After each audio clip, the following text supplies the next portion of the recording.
please. Don't come in with your music. We know better. Indeed. Let me get some cream here. YouTube.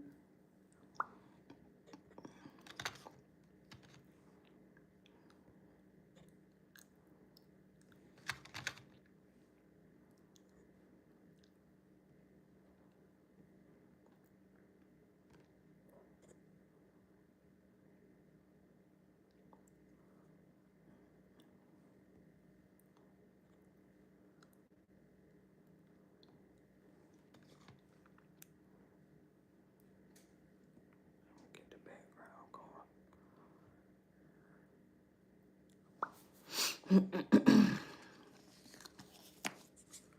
Let me get logged in real quick because I'm not even logged in.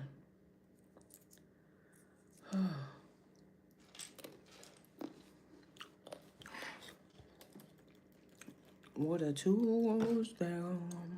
What I don't know.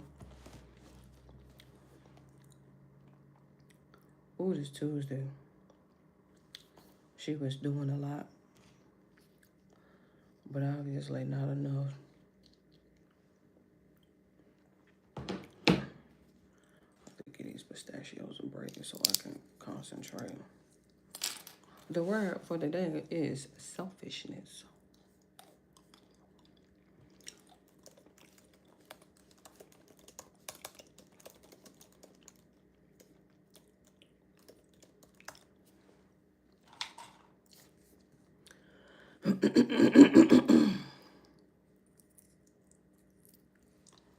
I have some water. Oh, let me wipe your face before I get distracted.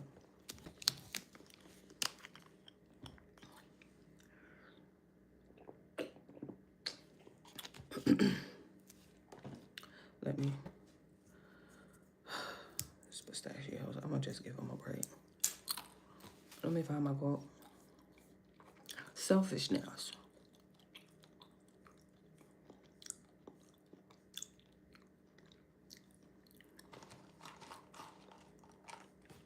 I'm trying to find one.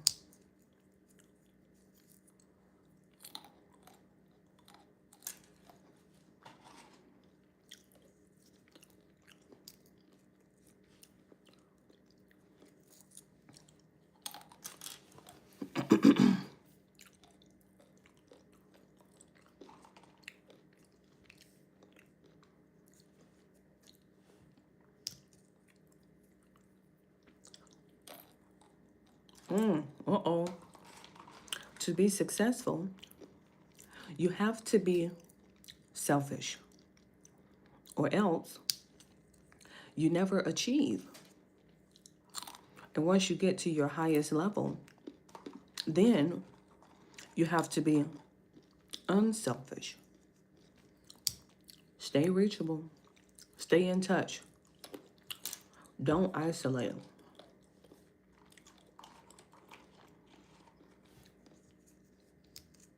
I like that.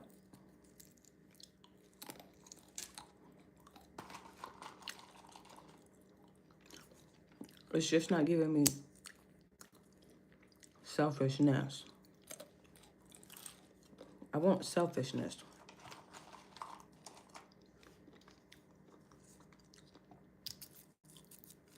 This selfishness is not only part of me, it is the most living part. Oh.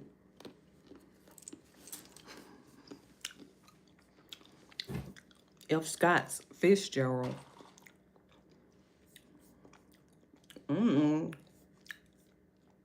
It's not only part of me, it is the most living part. Ooh.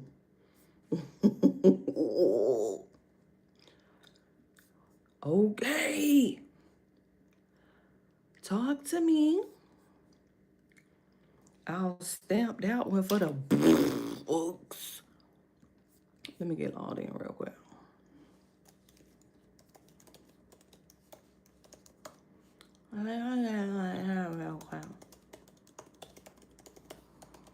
It's the most live part. Ooh. Love when they speak to my spirit. All right. Let me see what's this person on. 52. 52. Let's brightness down. Volume down. Let's scoot over so I can see. And so I don't have to be doing a lot of reaching. Okay, let me go and get on the OBS real quick. 45.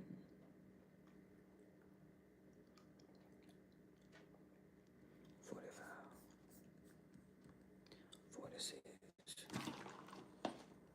Let me check the chat real quick. Hi, you 19 with no thumbs up. Let me see what's going on in the chat. Give me a second. Prasad. Hello. Hey, Prasad.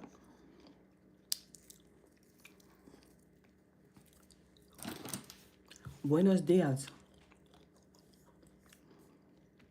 Let me go ahead and get everybody situated over here.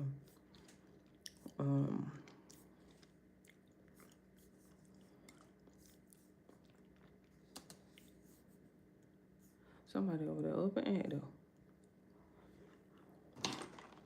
Okay, what I said? What number we on? 46.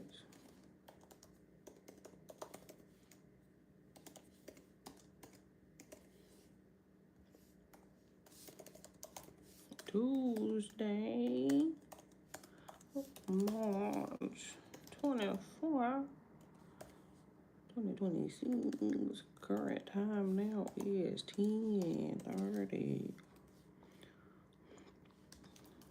I had 35 p.m. Eastern Standard Time. Every Tuesday. Turning Point Tuesday.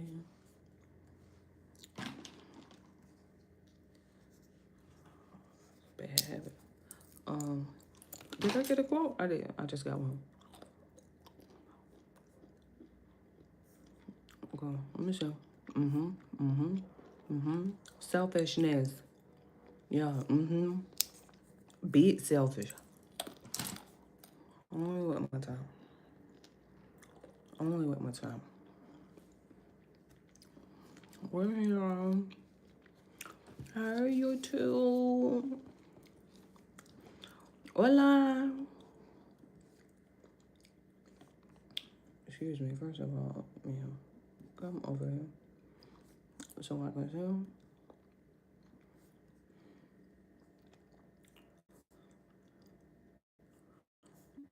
Oh, since you're trying to show my business, my algorithm business, yes, we listen to Siba every day. Every fucking day. Oh my goodness. Look who he got on the chopping block today. This guy, hell, oh my good child. That was so. Oh, thank you for the engage. Somebody got my attention in the chat. This one right here, child. It was how he rolled up at somebody's house talking about, can you use the phone to call your mama? And then let him in. There is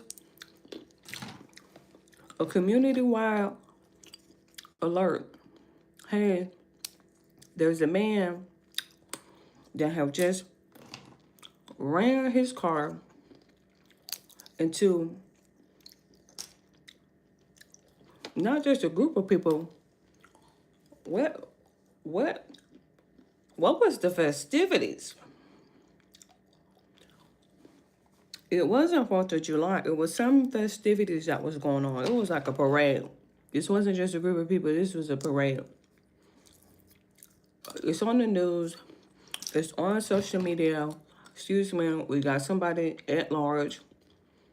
Stay in the house like you don't. He come walking up, ringing the doorbell. Can I use your phone to call my mama? And he let him in.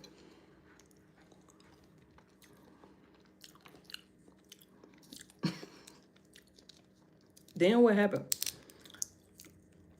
He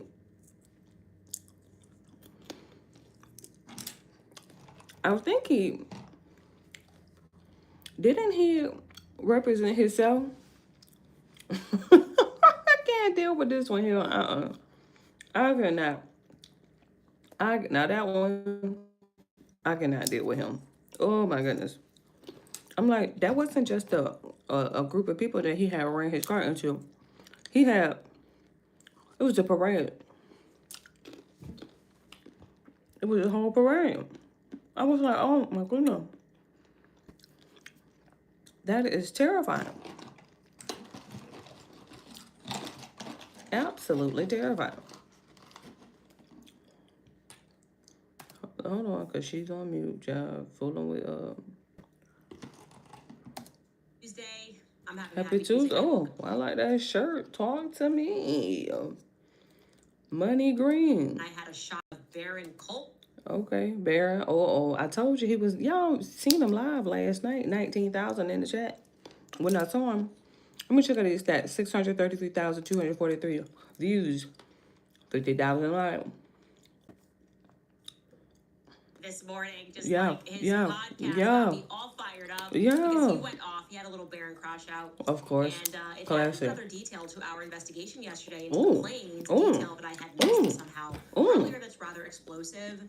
I will say this, I defy no stereotypes. As a woman, I am not technologically gifted, so I did not know that you could drag the flight radar ADS-B coverage to the exact minute to see where that plane was, what the altitude of that plane was at any given time. So, I'll explain it later for the other ladies who are right. What? First, my friends, we have been working on a particular tip for some time. We had received it a while ago. Which what? Erica's whereabouts on the day before? 10th, and at long last, the day of. We were able to confirm it in a way that is rather explosive. Where was Erica on September 10th? The day of.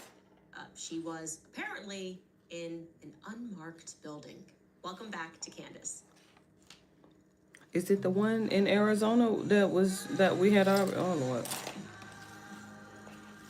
Unmarked building? I am through with this hell for hell. Hold on, Candace, real quick. All right, you guys, hold on. Oh, I know. Just let me open the popcorn. Let me get all that out the way. We are at the gates. We are at the gates. All of us. It has been, a little over 6 months, and we have not stopped the onslaught. We have kept up the energy. Someone in the comment section described the Charlie Kirk open investigation as a group project, and I love that. Right? That is so true. We are all partners in this group project. That sums it up perfectly. It's definitely giving group project for sure. That I can confirm. It's definitely giving group project. Before I get started and get distracted, let me put my people on the charger because I will get distracted. Look, I'm already at 38%.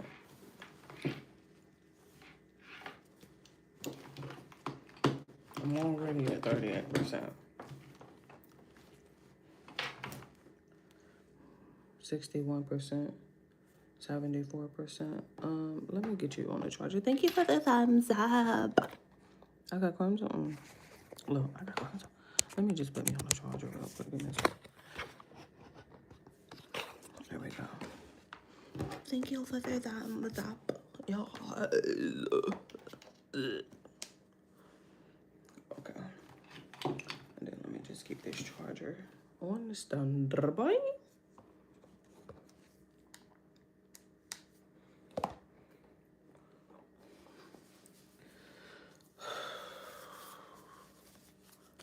I know my face is just very ashy.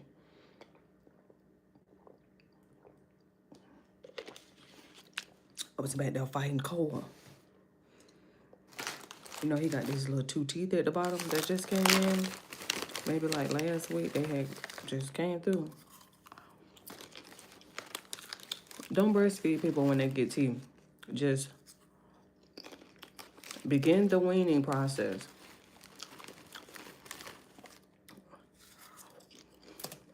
figure out what actually happened on September 10th. Sure. Who was behind the killing of Charlie Kirk? Sure. Well, Baron Coleman is certainly one of the people that is in our group. His show is kind of described by some people as the after party to my show. Kind of build off each other and the work and the investigation that we're doing. And I really love that last night he underscored really how sick and tired we all are of this obvious game of them ignoring the major inconsistencies in the Tyler Robinson story that we had pointed out, or in the Turning Point USA alibis that we had pointed out. And when they respond, they choose to only respond to like the minor details that they can debunk that have nothing to do with anything that we've said on this show, his show. They sort of wait for somebody to make a mistake somewhere in the universe, and then they pounce, right? And Baron does a very good job of describing really what that is. It's frankly a low IQ strategy of attempting to win a debate on a technicality that you're obviously losing. Gotcha argument. And we took this, and I want you to listen to it because I think it's really relevant. It helps you to kind of further steel yourself when it comes to the internet and what they're throwing at you. And we took this from his opening statement. Here is Baron Coleman. Imagine, for example, a simple debate on economics.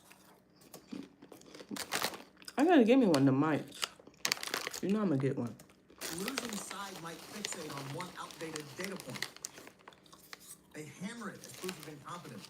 And then they proclaim the entire case collapses. They declare victory, and they never address the macro, the larger construct of the argument. They don't address things like expert consensus or even their own contradictions. And viewers, if they're tuned out or maybe deeply or emotionally invested in seeing the losing side win, they're able to walk away thinking the gotcha side won, even if the other side very much had the upper hand. This is bad faith. This is bad faith debate. If not outright intellectual dishonesty, it overlaps with several logical fallacies. Thank you, Joe. Did you know a new heating and AC system in the greater Atlanta metro area could cost you just $110 per month? Your book had a large part in helping put this together. It overlaps with several logical fallacies, but it isn't neatly packed into any one of them. It resembles quibbling, where one side focuses on some trivial objection to derail the main point, or even cherry picking, where you highlight one favorable detail and you ignore the rest. But the twist here is the declaration of victory, and it treats that isolated incident as a checkmate. And there's this really rookie debate tactic. It's overused and frankly very rookie. It's known as Gish Gallop. I don't know if you've ever heard of that. It's where you flood the other side with so many details and arguments that it just overwhelms the other side. It's like that, but it's different in that the gotcha victory is surgical. It's not a broadcasted approach. It's a very surgical strike. One precise strike, and then you retreat. I mean, sure, he's talking about people that are intellectual cowards, and to be clear, that is exactly what angered me when all of the frauds decided to pounce on the audio that was released, not by me, not by Baron Coleman, but somebody released it, claimed it was Erica Kirk, and was it Erica Kirk? No. Was the person who released that wrong? Yes, extraordinarily so. But they then tried to extrapolate that error to mean that the broader picture, that all of the other curious aspects of the case which we have presented, okay, they can now safely be ignored. Everything else can be summarily debunked because someone unrelated to the investigation got something wrong. It's just so cheap and it's so performative. And yes, it is only done because they are losing. And I then loved the energy coming from Baron Coleman. Last night I watched it this morning, which I think perfectly encapsulates the emotion of how we all feel right now. So take it away, Baron. And I'm sick and tired of the constant obfuscation and lies. And when we raise real questions like this, they ignore it. But when somebody says, you think Erica was buying a jumpsuit at Aloe? Oh my God, no. She wasn't buying a jumpsuit at Aloe. I was buying the jumpsuit. Oh, that's when you choose to come in and answer it? Right. That's when you choose to come in and answer the accusations? Are you serious? You funny. He funny. That's when you come in is when someone thinks he was buying a crop top? Not a crop top. He funny, ain't he? But I do 3 shows accusing you of leaving Santa Barbara before before Charlie got shot? Or banged or whatever happened to him? And Uh-oh. you're just dead silent?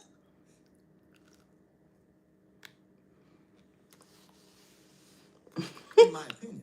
Right. In my opinion. He's so right.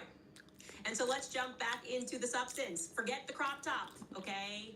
I didn't cover the crop top. Aaron didn't cover the crop top. We are indeed, however, speculating with a lot of evidence which is mounting that perhaps Andrew was not on the plane that he claims he was on. More on that later. Of course, the bigger issue is that it means that Erica went on an earlier flight to Utah. Which flight? I don't know. We can't be too certain, but I do now have an explosive tidbit. Now, I have to hope that given my track record of providing you with receipt after receipt, with Right. text message after text message, with phone log after phone log, and you are going to allow me to use this excuse, I guess maybe I have a credit here when I tell you that I simply cannot reveal to you how I came across this information. For sure. In other words, what I'm saying is there's no way for me to Protect my source. But the For information is sure. explosive. I've long explained to you that one of the things that is so odd to me is that nobody saw Erica That day. on the day of Charlie's assassination. Nobody. Nobody's come forward at least to say that they I saw say they Erica on the day of the definitively saw her that day. assassination. In Facts. the places, the very public places that she claims to be. Right. With her mom. Point A, she says that she collapsed in a A parking parking lot lot. Yep. after her mother had treatment, and she collapsed in a parking lot. And nobody. Seriously, no witnesses. It's a big deal. Everyone was looking for Erica Kirk on that day. The whole world was tuning in to this assassination, and then realized suddenly pictures. Oh my God, he leaves behind a wife and 2 kids. That's when everybody got to learn what Erica Kirk looked like. It's just not every day. Even if you didn't know at the time, you would go, "Oh my gosh, now I remember. I saw a blonde collapse in a parking lot. That must have been Erica." Now that she's telling the story, it looks like Erica. I mean, I saw the nurses come out and escort her, and then what? She somehow drove her car thereafter to her apartment after having a collapse. Is that even safe? What was the ambulance called? Again, no witnesses. We don't know. Erica doesn't like to speak about it. There's no details there. Then we know that at some point she had to have raced to the airport with an entourage which included a priest. Okay, a priest. Ladies and gentlemen, it is not every day that you traveling see around with a priest. the widow of Charlie Kirk accompanied by a man in clerical robes at an airport terminal. Can we acknowledge that? It's just not every day. That would be an unusual thing that stood out to you. And I know, yes, of course, they flew private, but I promise you, there would have been more than a few witnesses. Private terminals are actually quite busy in cities like Scottsdale. It's a big hub. We see a lot of action at the FBO terminal that people fly out private. Going through it, nobody saw this. Okay, so I'm starting to get the feeling like she actually was being kept somewhere that was more private than private. More private than a private terminal private. Damn. And I happened upon some information. Ooh. I said to you, I feel like if this was an operation, a lot took place with planes and terminals that the public didn't have access to, right? I was positing that yesterday. Well, I can tell you today, and look, I will say allegedly, Right. here, Right. but that I happened upon some information that Erica was at the office of Hopkinson Aircrafts Hopkinson. when she received the news that Charlie was dead. I'm going to tell you more about Hopkinson Aircraft. Right. So you'll remember that Erica told me to my face. Also, Elizabeth McCoy wrote a long post, and she confirmed this, that Erica got the news right before they flew to Provo. So Erica had a phone call with the doctor. Different variations here. Whether the decision was made to let Charlie go, or whether he told her that Charlie had passed. But the point is that before she got on the plane and departed Scottsdale, she knew that Charlie was dead. Okay. And this was in the presence of Hopkinson Aircraft's employees. Now I wondered, what is that? What is Hopkinson Aircraft? Right. Oh, it's a luxury aircraft brokerage. Oh. Like where you go to buy planes. They're brokers for planes. They have locations in Canada and in Scottsdale. Okay. So I went on to Google and I tried to find their address in Scottsdale, and it listed the address. Again, this is all public. It has 14600 North Aircraft Drive. So it started to make sense. That's an FBO, as you can see, a private terminal. And I looked and I said, wow, that's a lot that's packed into Atlantic Aviation. I have flown out of this terminal many times. I don't remember there being in Hopkinson aircraft sales, also with Atlantic Aviation, and then also this Ross Aviation. Like, what's going on? This map, yeah, okay, but yeah, like I told you, it's the same address as Atlantic Aviation. Tax expertise without fees. Switch to a TurboTax. So she was there $150 when she got the phone Tax call. situations, all returns. $150 all in. No surprises. Now this is taxes. Here's how I'm doing laundry in 2026. And yeah, it's 2026. We're not using this stuff anymore. And make sure you don't breathe it in. Your lungs don't need this mess. Definitely not using this anymore. This is filled with harsh. It's a common, busy private terminal. So I thought, okay, what must have happened here is Erica must have flown out of Atlantic Terminal. And then they happened to share a building with Hopkinson, and maybe the people that were working for Hopkinson overheard her as she got the news. I'm sure she screamed. Maybe she collapsed again, was crying. But something told me this was not a detail to ignore. Something just felt off.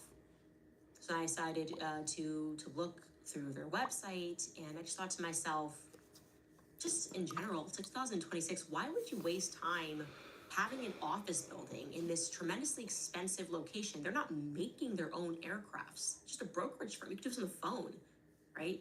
Like, why?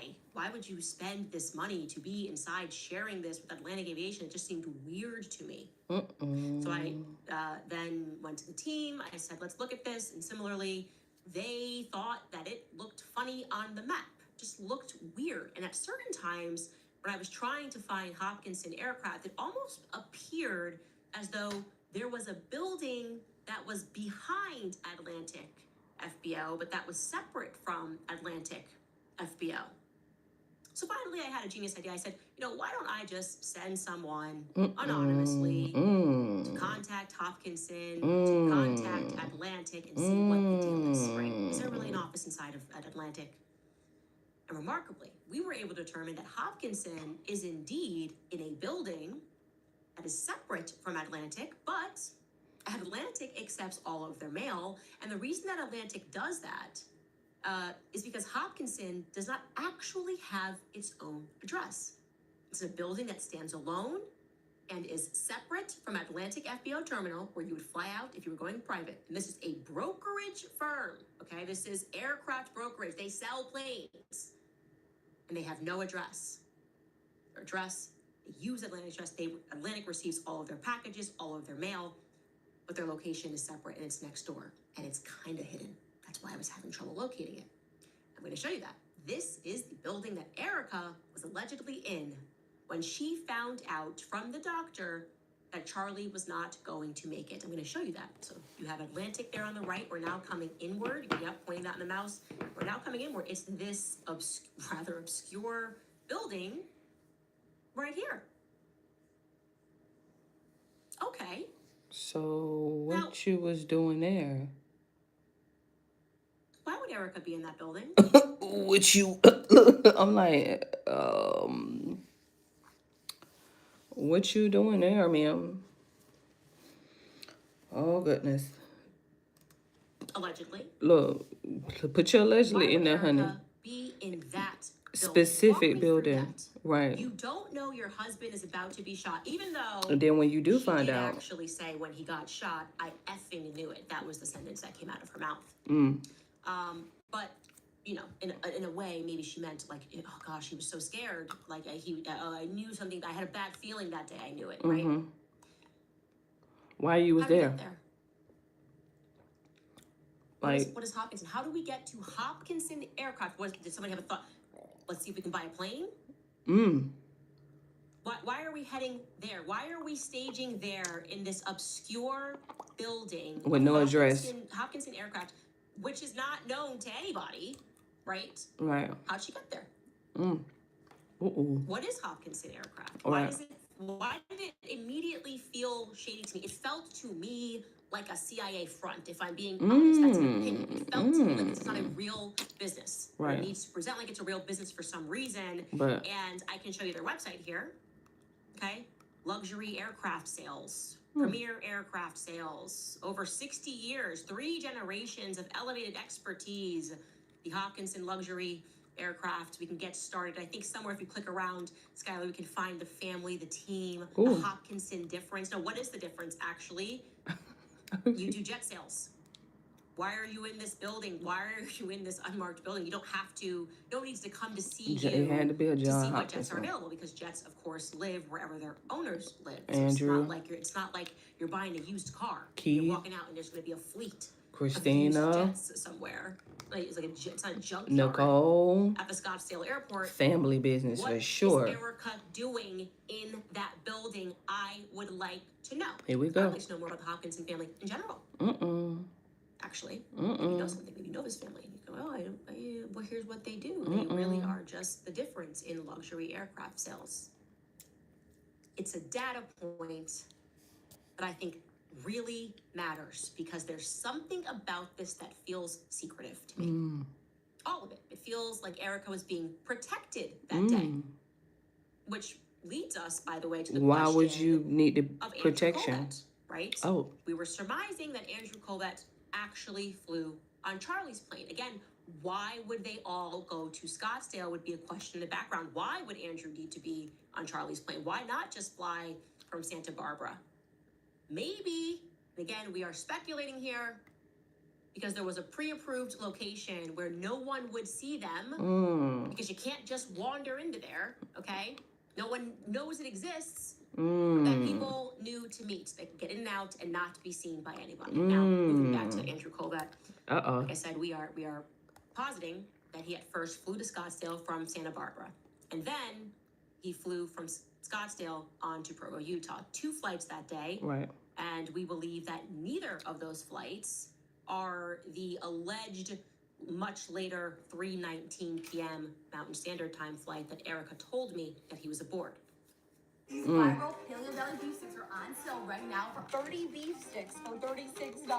These are the most delicious. Okay. I'm going to tell you why I, just like Baron Coleman, feel even more convinced that we are correct that he was not on that plane. Because I'm going to tell you some specs about this plane, which actually really matter. Some specs. Now, again, I should say, Andrew has never said he was aboard this jet. Andrew himself has never said that he took the 319 Santa Barbara flight, tail number N8724A. Erica made that claim to my face. Andrew did not. Now I'm going to give these planes names. I think it's easier to remember them. This is going to be our Barbara plane for Santa Barbara. Sure. You should know, but it's a Hawker Beechcraft.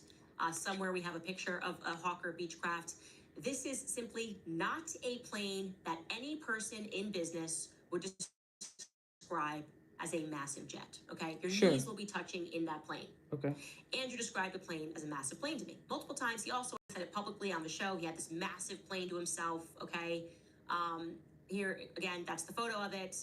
Instantly me to go, this isn't the plane we're looking for. Okay. That actually makes it look bigger in the air. This is not the plane that we are looking for. You do not describe that plane as a massive plane. Okay. Now, since this particular jet is actually available for charter, and since I believe this was a military operation, I do not believe the planes that they would have used would have just been available for charter. That makes me even more, I'm more likely to believe a scenario where this plane was actually the one that took his wife later to Provo. Because then you can charter, you don't care, that plane doesn't matter, right? So I thought, let me call and try to not charter this plane, but ask some questions about this plane, a crucial question, actually. So I called this morning and I said, hey, does this jet have Wi-Fi? Because remember, we're at whatever plane Andrew's on, he doesn't have Wi-Fi, right? Wi-Fi. We have now confirmed this. We have a text chain. Text chain with Aubrey, who's got to be the boss that day. Nobody can do anything. Aubrey's doing everything. She's got to do everything before she gets fired.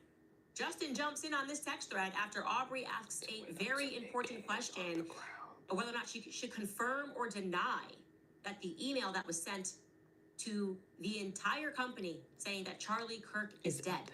Authentic. And now the media is all messaging her, and she's like, hey, like, should I confirm or deny this? And Justin jumps in on the text, and Andrew, he says you probably that, need to wait it's up till to Andrew. Andrew Andrew doesn't answer, and then he get on says the ground. to Aubrey, you're going to have to wait until Andrew's on the ground.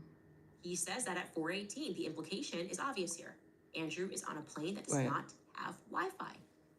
That's why he can't answer, right? that means we can rule out Barbara. We can rule out Barbara because Barbara has Wi-Fi. Again, I Ooh. called this morning. Ooh. The company that handles that plane charter said to me, and I quote, all of our planes have Wi-Fi. Oh. Big sell. You put right on the website because people want planes with Wi-Fi. So Andrew would not have been out of pocket and unable to answer if he was aboard Barbara. And it's interesting that when Andrew does come back online, Right. he does not say that he was on a plane at this time, right? He says says, my internet just came back on. Different from I'm on a plane or I just got service. I think that's how you would say it. I just got service. Right. My internet just came back on. Okay. So So what let's that instead means? now examine the earlier point of that conversation and see if we can find a match. The point of the conversation where he explicitly mentions that he's on a plane. Right. And again, I'm doing all Utah time. Guys. Sorry, Everything on the I'm saying to you plane, is Utah this time. just loaded. It's easier to think in terms of Utah time. When Andrew explicitly mentions that he is on a plane at 3:26 p.m. Mountain Standard, right? He says specifically, sorry, on the plane, this just loaded. And he is referring to a message that was sent to him that he had not answered. That was at 1:30. Well, we can now adjust slightly his period where he was blacked. In other words, there's like the dark period of Andrew. We initially said 1:30. We can actually now say 1:47. We want to be as precise as possible 17 minutes later because we learned that he did answer Aubrey on a separate Telegram channel before he went dark. He answered her about the press, about Laura Ingram's show. He called her too. Then he goes dark, and he's dark until 3:26 p.m. when he says that. Sounds like he's coming into land, right? Sounds like he's coming into land. So here is our calendar slightly adjusted to account for that 17-minute last correspondence that we have of Andrew. And you can see still kind of looks like he would be on Charlie's plane. Drawing your attention to the orange there. There's Charlie's plane. And then that block to the left, you can see Andrew's unavailable. Marina tells her right around that time that he's not available. Okay, you got to write this statement. And he's not available when that statement goes out. So I thought, let's see if we can find a plane that flew into Provo on that day and was coming into land at 3:26, right when he says is that, yeah, my plane. Sorry, I was on a plane and my messages are just starting to load. Sounds like you're landing, right? In theory, that's what we're looking for. We're looking for a plane that had no Wi-Fi that suddenly began to receive signals because we know this. When your plane gets low enough, you suddenly start to receive all of your messages at once.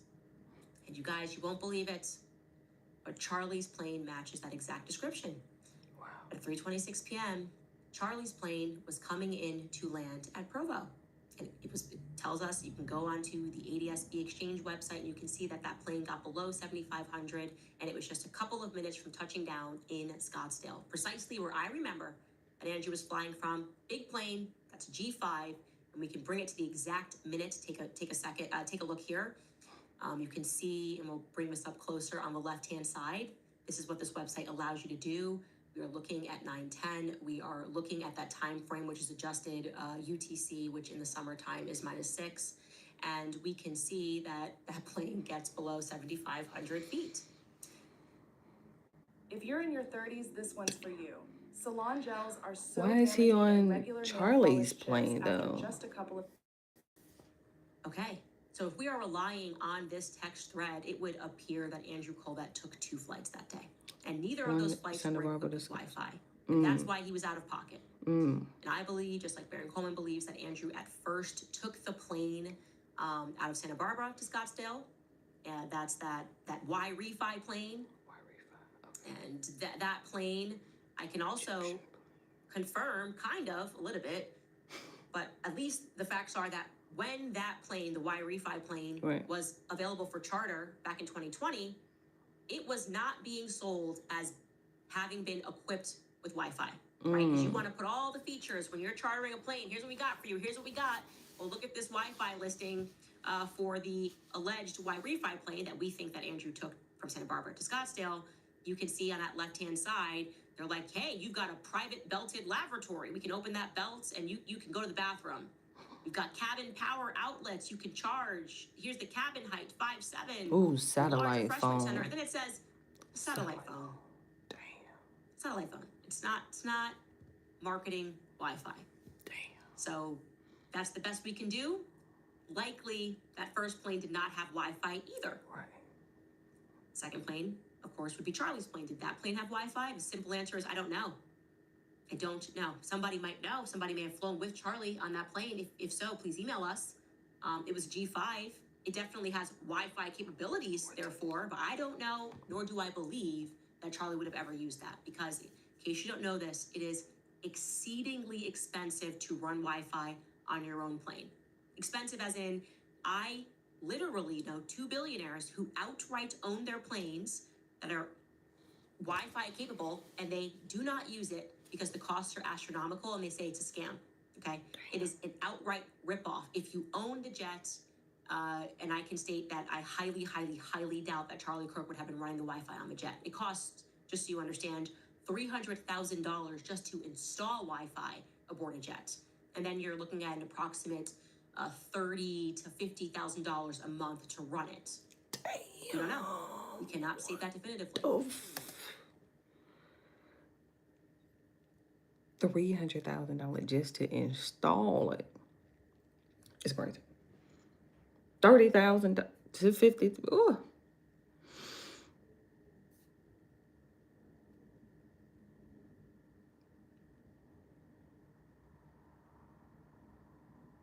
Trying to see if I can hear.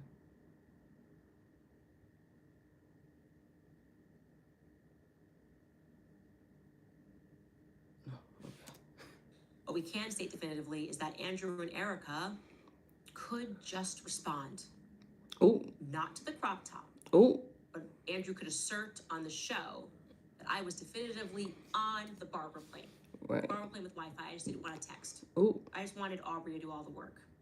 That's the plane I was on. Andrew could stop focusing on Joe Kent, and he could answer whether or not he flew in with his wife on the Barbara plane. And Erica could chime in. I don't know why I didn't remember his wife. That's so weird. I don't know. So I know she was just right behind him. We were hugging. I was just lost in the sauce, lost in the hug. It was such a great hug. I didn't know, but now I remember. Not lost in the That seems sauce. easy enough, right? Are we asking for too much to get some answers here? Because we're presenting a lot of evidence. We've got text messages. We're telling you that she was in the Hopkinson aircraft building, unmarked thingamajigger. Oh. Could they maybe stop instead trying to tell us and getting angry about how much she loves Shabbat Shaloming and respond to what we're presenting on the show? I will say, and this is interesting, and I'm going to get to this after the break, Andrew Colbert does have one possible alibi that day, which could, if we can prove it is true, it would mean that he was actually in Santa Barbara during the time that our Y-Refi plane flew out to Scottsdale from Santa Barbara. I'm going to tell you about that potential alibi and why I am moderately suspicious of it when we get back from a brief break. All right, you guys, you see the headlines, you read the What stories, happened? and then Check out these goes up in your own tags, numbers. man. Balances 690. rise, minimum payments are 41 designed to is stretch you out for years. crazy. That's why you need My to hair check out is TDS itching. Give me a Debt, second. I whether need you're some struggling with cream credit cards, personal loans, or medical bills. before I get to itching. Debt has custom options to help you get out of debt. They go beyond the numbers to understand your unique financial situation, and they craft a personalized plan that's designed just for give me a you. second. There's no minimum credit score required, Candace, at checkout. All right. So something interest that I learned while watching Baron Show, I don't know how I missed it, is that Andrew does have just one thing that could serve as an alibi on September 10th. Go ahead. He was not on our Y-Refi plane from Santa Barbara to Scottsdale.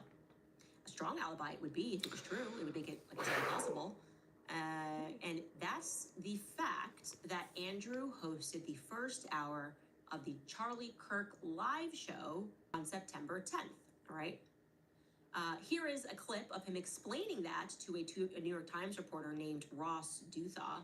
He reported how him subbing for Charlie came about. Now, note, just a little side point here, he's going to effectively admit that Charlie couldn't stand Ben Shapiro and was annoyed that he had to interview him the day before because Andrew's the one that booked him, which I've been saying from day one, but it's refreshing to kind of hear him acknowledge it without saying Ben's name. Take a listen. So the day before, actually, I had booked an interview for him that he was not super pleased that I booked for him, but it was there was good reason for doing it, but he was like, you know what? I'm tired now, and I want to focus on the tour tomorrow. So you're gonna guest host the show tomorrow. So I guest hosted the show that morning. It was, you know, uneventful, and we had a pre-record for hour 2 actually. So it's probably too in the weeds, but he's texting me Pre-record. on his way, and he's going over talking points about polygamy because he's going to Utah, and why is monogamy important? And you know, we're just rapid fire. These are our thoughts on why monogamy is advanced societal tech, and it you know, directs. It's a killer app of Western civilization. Exactly. Yeah. It directs male energies in the right direction, societal building, all these things. And that was about, I think it was like 33 minutes before he was killed. Exactly 33 minutes before he was killed. Not a minute over. There we go again with that 33 shit. It's 33. 33 hours. It's 33. Anyway, it's interesting. He says I don't want to get too in the weeds. I'd like to get in the weeds. I like the weeds. I just want to get a weed whacker and go through them all, actually, because that's interesting. Because he's saying Charlie texted him. And Skylar, I know we scrubbed through. Did you hear, was he discussing monogamy on that episode? If you're a dad watching this and you don't have life insurance, we need to have an honest conversation here real quick. I get it. We'll have to go through and double check. Maybe he was. He said Charlie is texting him notes, so I'm going to fact check that more for tomorrow's episode. But here is a still, so you can see that from the episode that he did actually end up hosting for Charlie. And I wouldn't have thought twice about this. I would have said, okay, great, he was live in this hour. Why is this alarm going off right now? Hold on, give me a second. That's crazy. Look, oh my God, now that is crazy.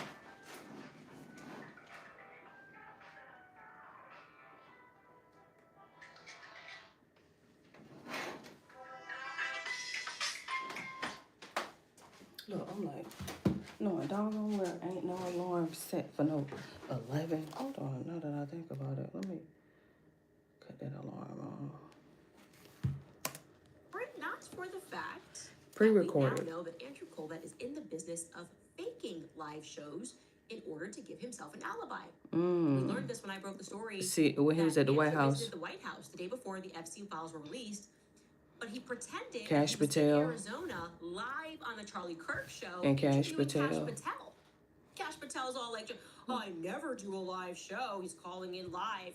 And then all of a sudden, my sources at the White House were like, hey, Andrew's here. It's kind of weird he's playing his live on the show. He's here and he's actually near Kash Patel's office. So Kash Patel's helping him in that scenario pretend that he's live. Like, okay.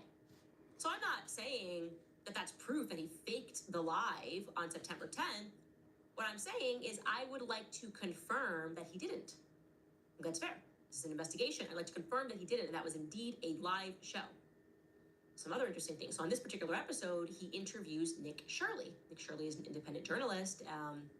I should say that this is a very big booking for Nick Shirley. Nick Shirley is just 23 years old, and at this moment when Andrew is interviewing him, it's before Nick goes mega viral, right? In the weeks afterward, he goes really viral for discovering fraud in Somalian daycare. You may have seen that story going around.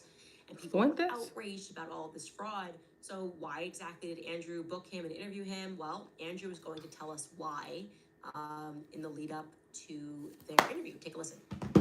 I am so excited about this next guest. His name is Nick Shirley. He's an independent Nick Shirley. journalist. I don't know You can who. follow him on X at Nick Shirley. That's Shirleyy.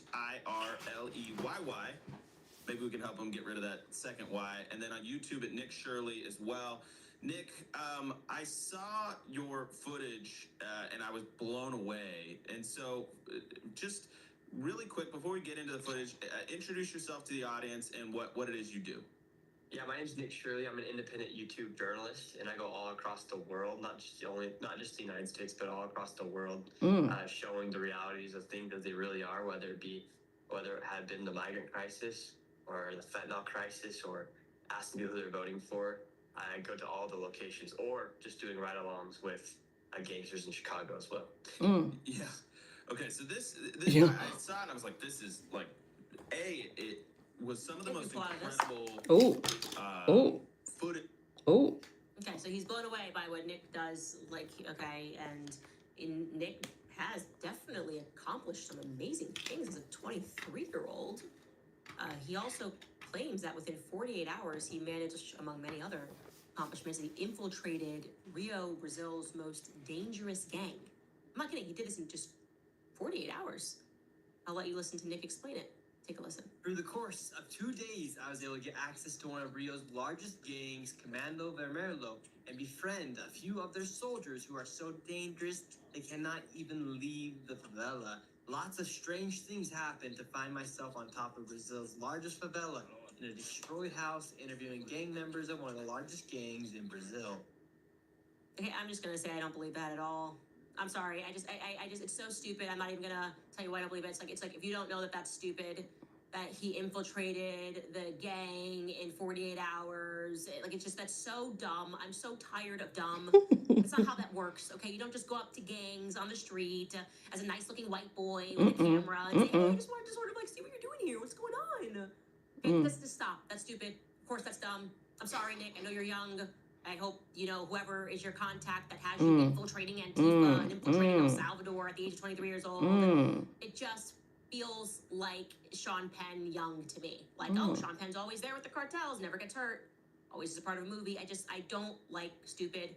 That did not happen, okay? That did not just happen. He didn't wander into a favela and meet up with gang members with the camera. And they were like, yeah, no, it's cool. Come here, see what we're up to. Anyway, some other interesting facts about Nick Shirley is that he is also a member of the LDS Church. Oh, Latter-day Church. Saints. They say they don't use that term anymore, Right. the LDS Church. And he also happens to be from Utah. Oh. So I thought, since I don't really care about what Nick does for a living or who his contacts are over in Right. the government that clearly got him this Right. access, Right. I just want to confirm whether or not he did that show live. Oh. Okay? So I reached out to him before this episode shit. because it's very easy to get Nick on record saying, yes, I can confirm I did a live between a 9 a.m.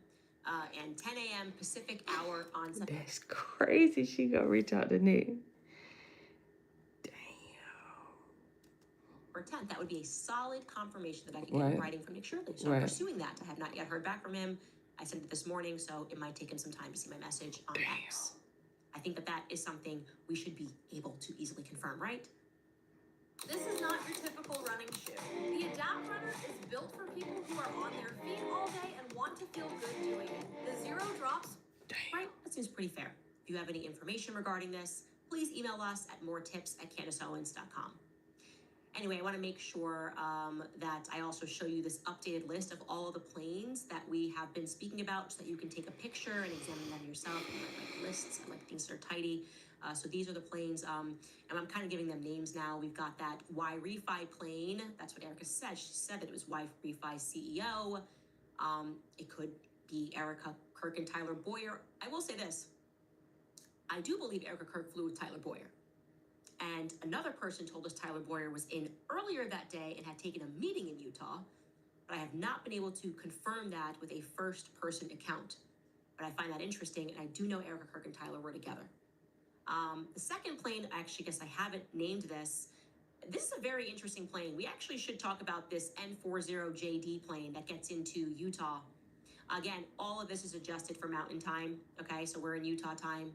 It leaves an hour after Charlie gets shot from Scottsdale, and it lands into Provo, so that very much could be Erica.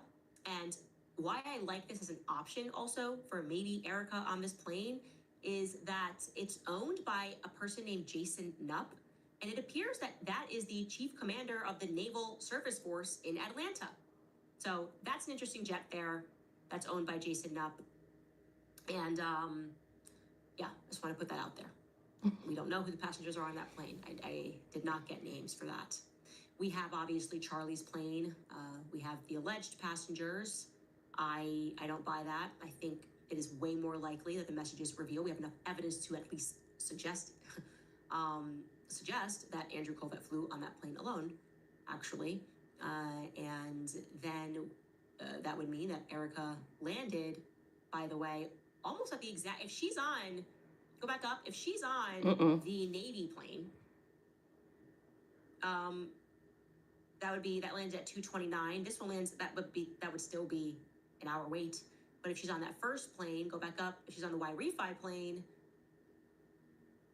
or if, then she would have landed into Provo. Oh no, that one doesn't land in Provo, go down, I'm Right. sorry.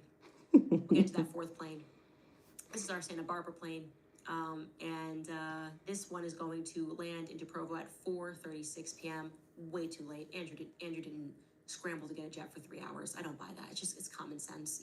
I raced. Well, you didn't race if you sat in your house for 3 hours. Anybody can get you a plane faster than 3 hours, okay? This is California, okay? It's not like he's stranded on an island and we gotta, where are we gonna find a plane?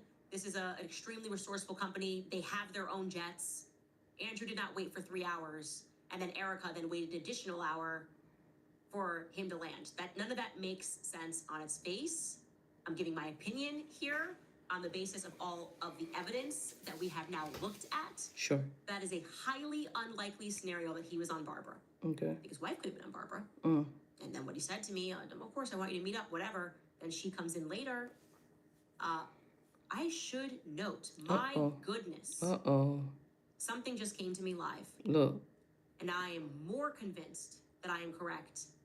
Remember I told you that despite Erica having to have waited for that tarmac hug, Right. when they went to the hospital, they went in two different directions, right? Andrew went to the front and Erica went through some private backdoor entrance. That was my understanding. I did not hear that Andrew was with his wife. Damn. Bingo. Come on, clean it up. Clean it up.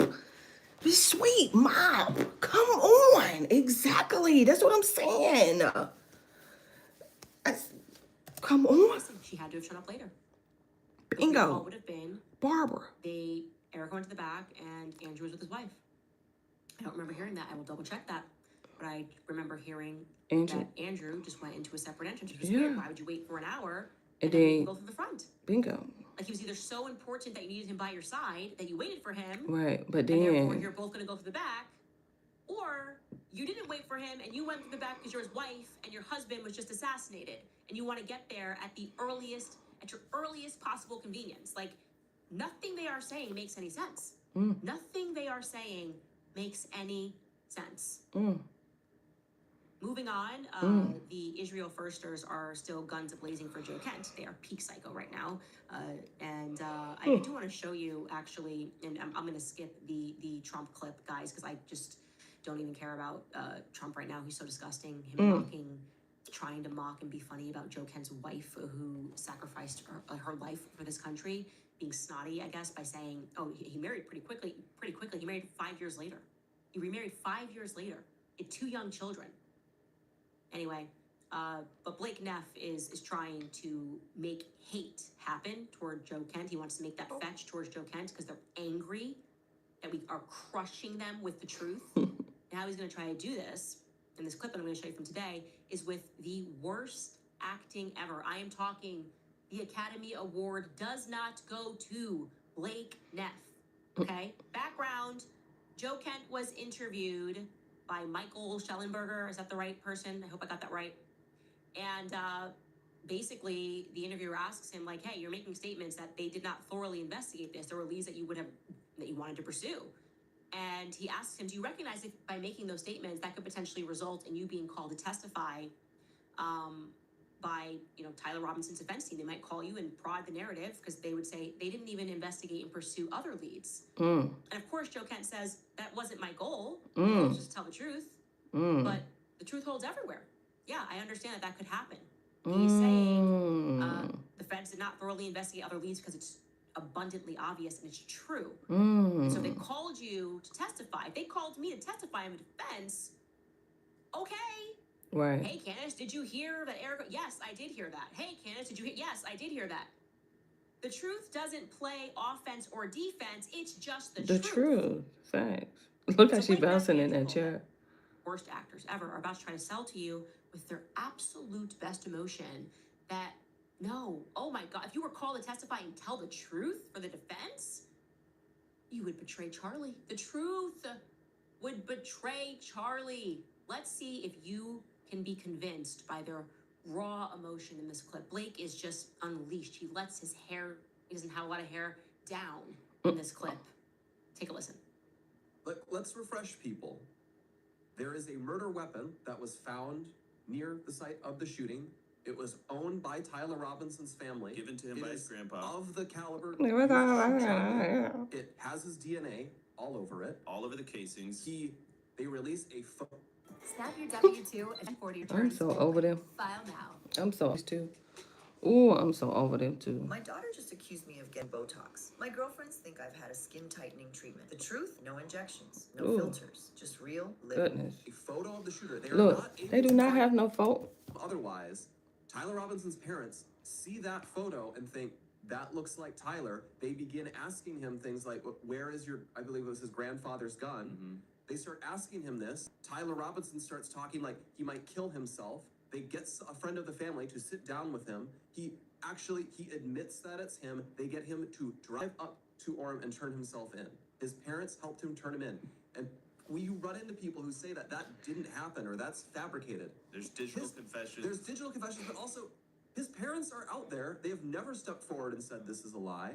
They could easily do that. It would be trivial to do that if it was the case. They have not done that.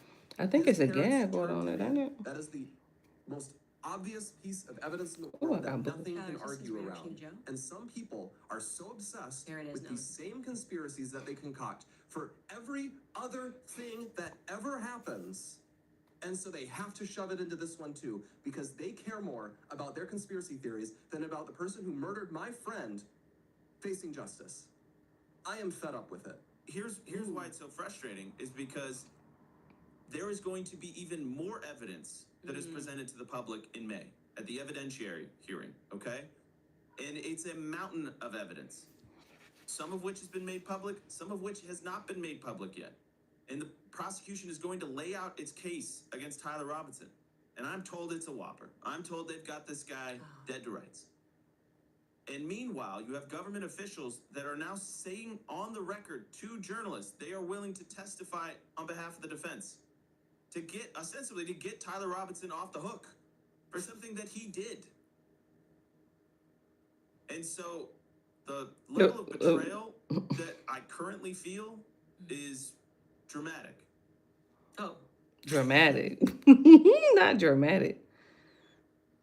excuse, pardon my French. They're just so full of shit, right? They're just like, it's like, they're not even good. They're not even good. Both of them. It's overwhelming. The evidence is so overwhelming Right. that Joe Kent tells the truth. Oh my Could be that God. betrayal, the whole case fall apart. Tell Right. the truth. If the defense called him and said, "Hey, did you feel this early?" Right. No, actually, I made recommendations and I was blocked. It would all fall apart. It would be an act of betrayal. It's so overwhelming. He hasn't even been arraigned yet.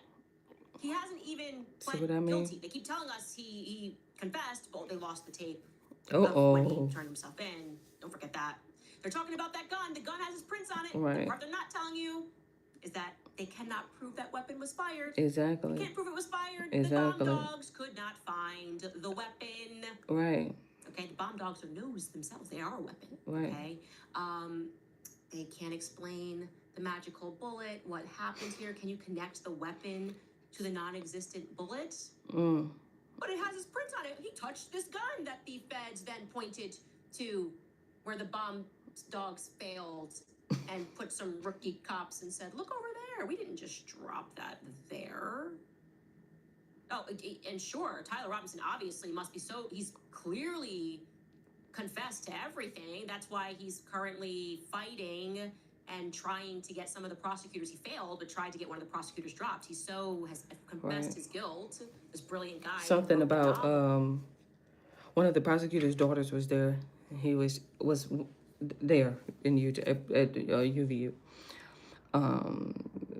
Conflict of interest or something alleged, but obviously it He didn't. hasn't even been arraigned, and they're saying he's guilty. Look, So see they're what I saying mean? there shouldn't even be a trial. He's so guilty, and the idea that anybody would tell the truth on the defense side,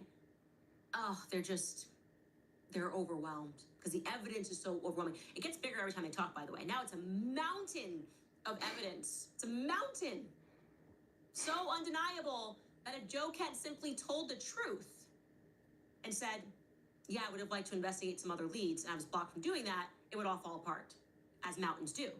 You know me. If you just go stand up next to a mountain and tell the truth, the whole thing will crumble in front of you. It'll be like Building 7. emotionally just collapse. Ooh, not building probably 7. That's what I would say. Anyway, are you feeling overwhelmed? Because it keeps saying the talking point. It's overwhelming. It's so overwhelming. We have the messages that sound like they were written by the feds. I am overwhelmed. I am so overwhelmed that we're gonna have to go to break because I just feel myself choking up with a lot of overwhelming mountains. She's so silly. All right, you guys, have you ever tried keeping up with crypto? It moves all the time. Midnight, 2 a.m., 3 a.m. The market apparently never sleeps. And if you are like most people, you do. Here's the problem. Most crypto platforms just give you an account and say good luck, but that's not really investing. That's guessing. That's why I want to tell you guys about Block Trust IRA, a crypto IRA that's designed for everyday Americans, especially if you're new to crypto or you don't have time to watch the charts all day. Their system uses smart AI technology to monitor the market 24/7, automatically adjusting your portfolio to help manage risk and to protect your gains. So overwhelming. So instead of reacting emotionally, It's so overwhelming. Salon gels are so damaging, and regular nail polish chips after just a couple. or missing big moves while you sleep, it's handled for you. Your savings sits inside a $200 million institutional grade insurance shield, so you're not just investing, you're doing it with a layer of protection. If you mention that you heard about Cozy Earth right here, experience the crafts behind the comfort and make every day feel intentional. I hope everybody's okay. I know it was very overwhelming. It's just so much, and it's amazing because Andrew says, like, I'm told it's a cascade. It's a Whopper. By the way, Whopper is usually subbed for the word lie. And I do want to remind you that I met with Erica just a couple of months ago, and Erica told me that she had no more evidence than the public had. But now Andrew is giving us an update and saying now they since then they have found so much evidence it's going to be crazy. And he's just emotional considering that Joe Kent, if he does get called by the defense, he would say this true sentence. And he was stopped from investigating foreign leads. And that would it would all crumble overnight. Top comments from the last episode is this is Elena, she writes, imagine being called a coward after you've been deployed 11 times, lost your wife to an IED explosion, spoke the truth while knowing you'd be attacked from every angle. We are ruled by degenerates. Yes, we are. We are ruled by degenerates. That is a very true statement. We are ruled by cowards. Absolute cowards. That's what they do, like Caddy, and they call you names. That's what they're going to do. Oh, he's betraying Charlie by telling the truth. Like they You think Tom did. betrays Charlie? You were never a friend of his. What's her name? You were never a friend of his. Anything Marjorie I said on Trader the show Green. got called and pulled over the defense, I would stand by every word that I said. Okay? Every single word, because it's true. I told the truth. And if I found out later that it was not correct, I did my best to correct everything that I've said. I've been open to dialogue. I said, come here, sit down with me. No, it's so overwhelming. Why don't you come sit down on my show, Blake? Come on, Blakey, come sit down. Not Blakey. If it's just so abundantly true and obvious, why wouldn't you want to come make me look like a fool on my own show? Right? Why wouldn't you want the platform to be able to speak to everybody and to say, here it is, here's the evidence. I'll go back and forth with the case, we don't even have to wait for the case because I want you to know that everything she's selling she's just obsessed with the conspiracy. Come do that, Blake. Take me up on my offer, Blake. I don't understand why you wouldn't do this. You seem so stressed out. I don't know. I think am I wrong? If I had a position on something and I knew it wasn't true, I would go, yeah, I'd love to come on your show and explain how that's not true and you have it all wrong. He can't. He can't. Second biggest comment writes, how ironic that Andrew Colbert wants the FBI to investigate Joe Kent, but not to investigate Charlie Kirk's murder. Exactly. Yeah, they love Kash Patel. Get Kash Patel on the show. They don't care. You would think he'd be like moderately upset, at the very least, that Kash Patel stopped Joe Kent. No, they're angry at Joe because Joe exposed them by that pesky little thing. He told the truth. He seems like he's an honest dude. And they hate honest people. Drives them crazy. They lose sleep over honest people. Blake, let me tell you, do not quit your day job, man. You do not have what it takes in Hollywood. Nobody was buying those theatrics. I think a little too much hand action there. You know, you're kind of doing a lot of this. The conspiracies are so obsessed with their conspiracy. It just wasn't working. It just wasn't working. And I don't believe that they have suddenly, since I met with Erica on December 15th, found all of this evidence that you are somehow privy to, and you wouldn't just share with the public. Hey, we actually have a video. I'm taking a shot. That'd be great if you said that. Don't have that video. Anyways, reminding you if you want to support our show, independent journalism, we have merch on the website, canzones.com, Daddy's Home, Shabbat Shalom. You know what? Buy that today. Buy that for Blake. that for Blake. I feel like he's emotional and he's overwhelmed right now. So what you should do is you should head to CandaceOwens.com and buy a Shabbat Shalom shirt so that he knows that we're with him. We are with him. We also have merged our subscription tiers into one Club Candace tier, so it's just $11.99 a month or $120 for the full year. And we do have a new Clips channel that is up on YouTube. Okay. And we have a link in the description, so if you don't have time to Candace watch the show, Clips, we are stop now, playing with rolling out the them. Clips channel. Oh, look at that, 3 Hey. days ago, 100,000 views. It's such a new channel. It's exciting. Exactly. Yeah, Amazing. check you out, girl.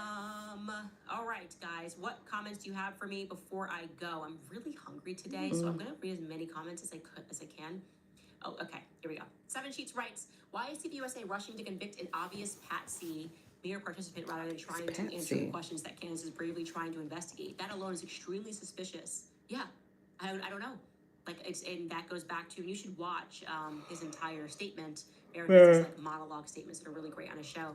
But this is the game they play. They've lost, and so they're trying to win with this, like, cheap path of landing upon some gotcha, waiting for somebody else in the universe to get something wrong, as opposed to just responding. When you're right, you're right. You're just right. You don't have to go through all of this, all these hoops to prove that you're right. The truth is on your side. Klaus was eaten writes, the staff at Daily Wire are watching on top of Ben's intractable brows while the staff at TPUSA are sneaking a peek from behind Erica's hair. Your search for truth is contagious, as is your battle bun. Baron was sporting his last night. Yeah, I love him. I do love when he crashes out. Just random moments like that. I'm like, he crashed out. It's great. I'm gonna take it, play it on my show. Jennifer Deloach writes, Baron's red face, he's going max. He does. You can just tell his kids, man, they were getting disciplined in that Catholic household. I'll tell you that. He's got like 8 kids. C. Jonesy writes, we need this, Candace, and can only thank God for giving you the intellect and articulation to set us all free. Bless you and your loved ones. Now, you already were endowed with that, man. That's that gut instinct. We all knew something was wrong. I'm putting it together, but I'm not putting it together alone. Like I said, group project, very obvious. If I did not have that tips inbox and people being like, yes, this or that, I would not have been able to do it. You know, I had the passion because Charlie was my friend.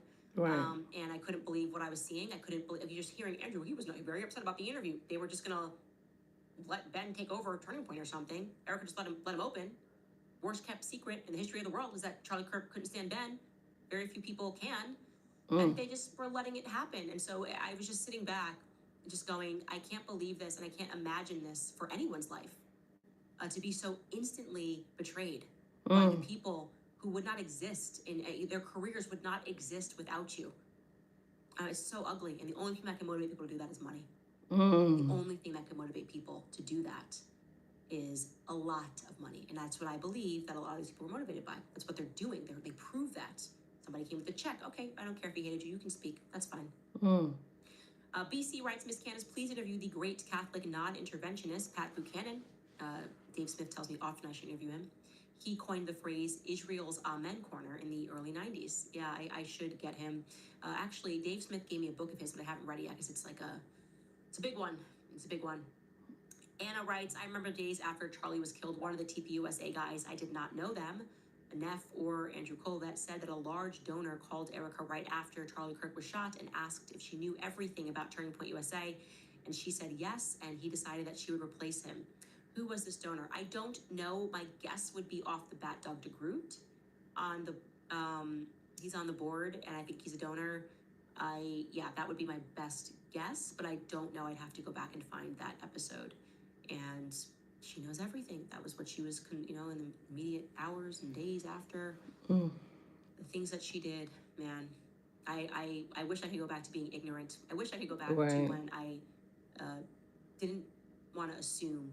Or I was when I was able to assume, when I was assuming that she was aggrieved before I knew about the Zoom calls, when I was assuming that things were crazy because she was trying to get a handle on things and people were pulling her in different directions and that maybe she really did want to get to the bottom of everything. I wish I could go back to those days because now we know so much, which by the way makes me laugh even more when they suggest that Joe Kent was trying to set up Erica. Nobody, least of all me, thought Erica was guilty until, I know some of you guys, the TikTok had her clocked. But I was like, okay, you don't like her pants. You don't like her hot pants next to JD. You don't like the way she's hugging. Yeah, is her hair, is her fingers in his head a little disrespectful? It's Vice President of the United States. Don't put your fingers in his hair. Just as a rule of thumb. But I thought that you guys were going a little too hard on that. And I was like, We don't know what's going on. Now I got giggly, ooh, the emojis, Zoom call, and merch, and hats, and it just, I wish I could go back. Maybe I can. Time machine. No Project Looking Glass. I might be able to go back. I'll let you know if I figure it out, if I get back my Sumerian technology that the Jews have stolen from me. Just kidding. I'll see you guys tomorrow. I love that damn Candace. I'm talking about way before she came on YouTube with her own show. Oh my God, I love that damn Candace, Lord. Let me see what's going on over here on this YouTube. Let me come on in and give me a little thumbs up around here. I like that background. Shout out to Seth for the background. Oh, I know that's a good one. I know that's a good one.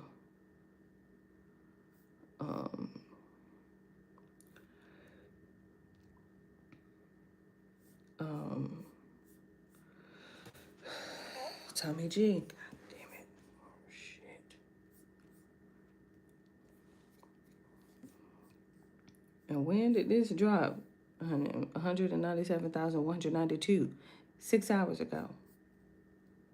Let me see if I can speed it up. Today we are investigating some of the best stock traders in the world. Oh. You might think we're heading to Wall Street, but nope, we are headed to our nation's capital of Washington, D.C. In this episode, we look into people that claim to be public servants, but behind the scenes are using their position to make mountains of money in trades that many would say involve privilege or insider information. Now, to investigate this, we went through hundreds of documents and spoke to experts ranging from U.S. senators to citizen journalists who have dedicated themselves to tracking how our politicians trade. Folks, today we will be highlighting some of our nation's worst offenders. We will look into politicians that are outperforming hedge funds, buying oil and defense stocks just before U.S. intervention in a foreign country, and even someone who tried to profit massively off betting against the very U.S. economy and people they claim to serve. And today you'll learn exactly what enables this un-American behavior, and then you'll join me as I march into these political offices to publicly hand out awards that our dear civil servants have earned. Let's get to it, but first a quick word from the sponsor of today's episode.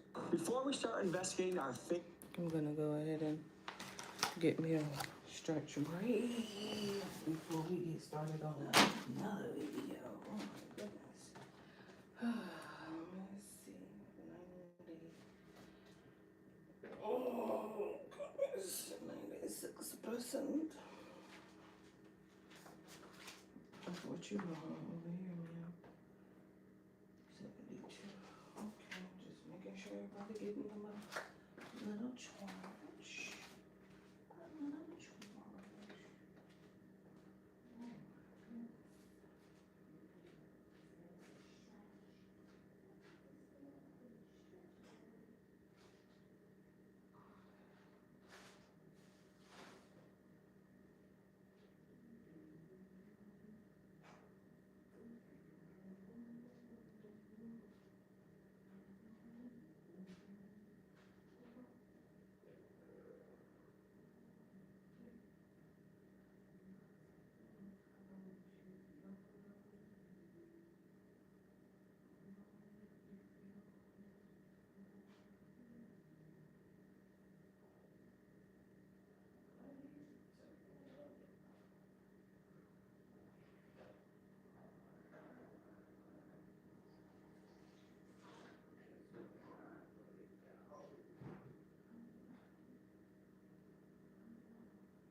feel like I wanted to watch Tommy G, but then I thought about it and I was like, let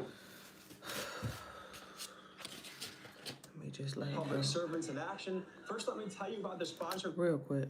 Right. Go ahead. Pause. The next time you go to Marco's, do yourself a favor and get you some cinnamon squares.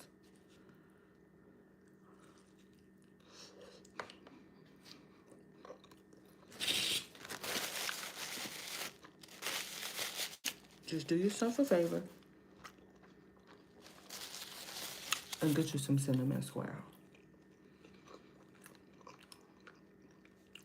Desk is free for personal use, and they offer custom plans if you become a business client. You'll So if thank it's me not later. helpful, try it out for free by using my link. The pepperoni cheesy bread isn't that bad either. I mean, it's obviously not Domino's, right?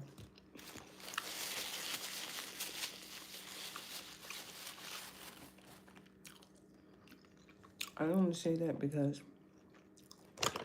you know, Domino's has their stuffed cheesy bread, and then they have the pepperoni stuffed cheesy bread. And so,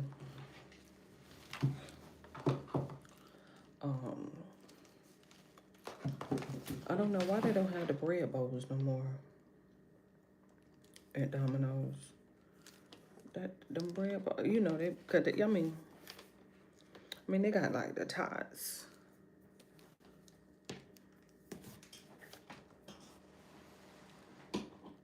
Now,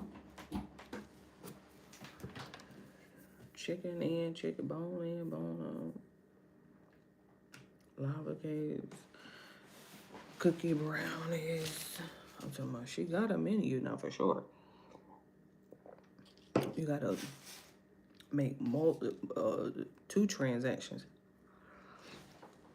Split pay. In the description or pinned comments at anydesk.com/TommyG. That's right, anydesk.com/TommyG. All right, folks, let's go investigate our competitions.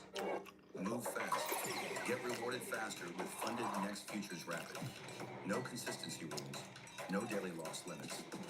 Pass the challenge in just one day. Accelerate your growth with funded Next Futures Rapid. Parents of children who play rope.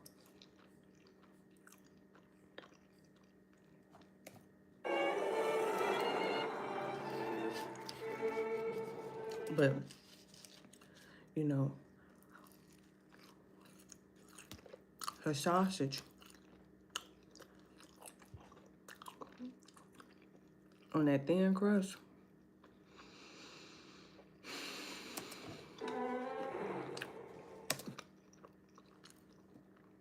Shout out to Madison, because she really put us on to the thin crust.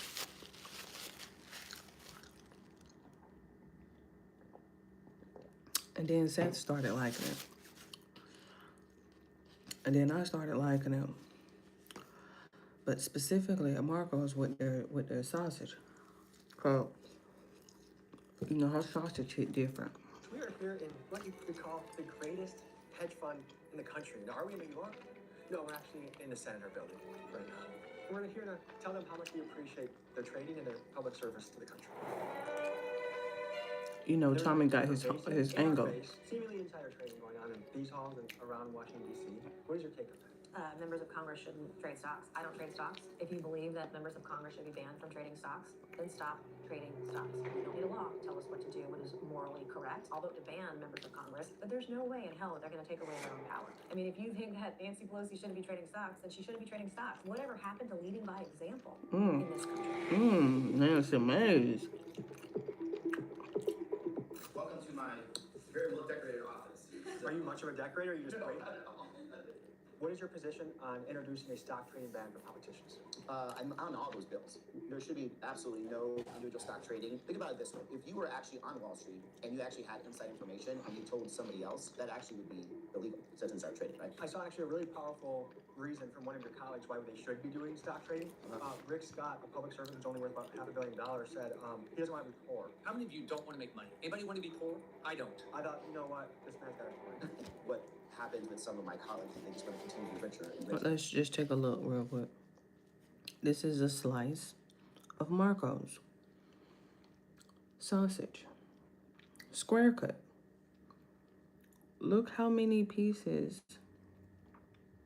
And this is her. This is her. So if I tilt it upside down, I didn't add none. They are all embedded. Let's count together. 1, 2, 3, 4, 5, 6, 7, 8, 9, 10, 11, 12, 13, 14, 15. 15. This is her. Nobody's falling off. Nobody's falling off. Like, look, nobody is falling off. It's okay. I mean, I did tilt you upside down, but that's her spot. 15 is crazy on one square. Hefty little square. And then, you know, if that's the case, like, don't do this job.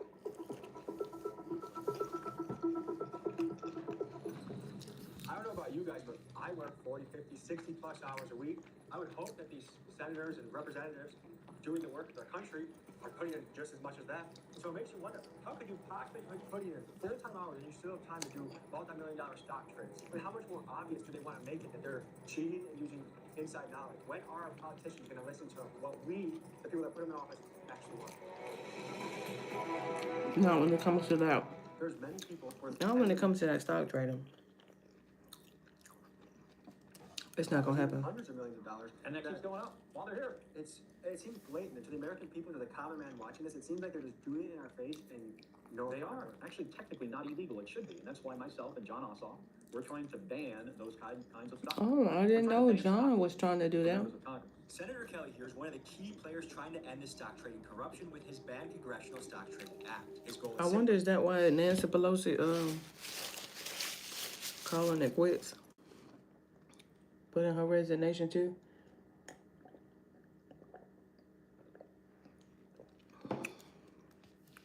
will force every politician and their families to completely sell off their stocks or lock them away in a blind trust. He thinks you should either serve the public or be a stock trader, that you don't get to be both. It's people like him that keep me hopeful about our future. Are they not ashamed? Are they not? I mean, I would be afraid. I feel like there should be more public heckling, more public accountability for the people that are doing this.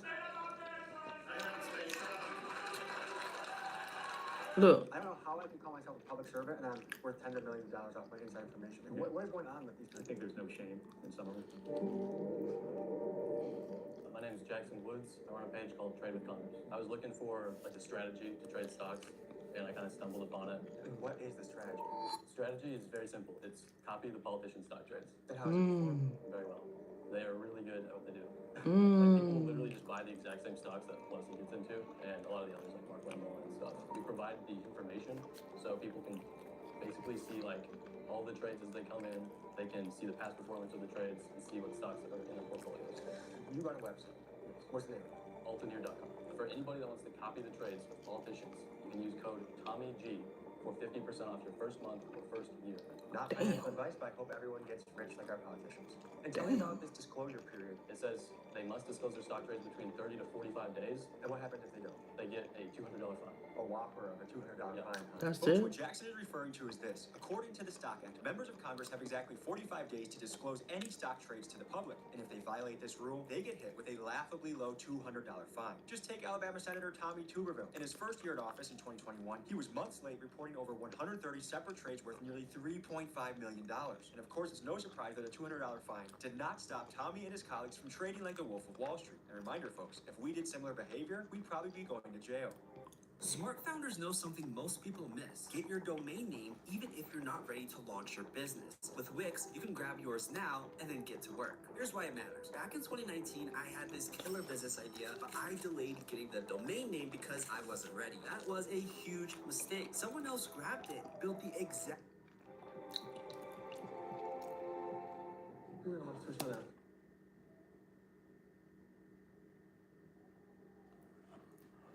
I hear him. Give me a second. Uh-oh, excuse me. Let me go check on him.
ma'am. 90. Very close. Very close. Let's see if I can swap your block out here. Let me see.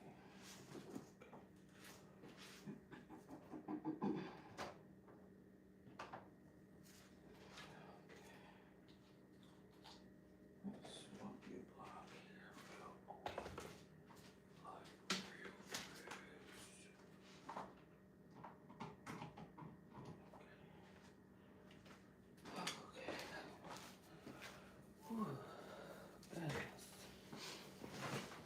Man, color up.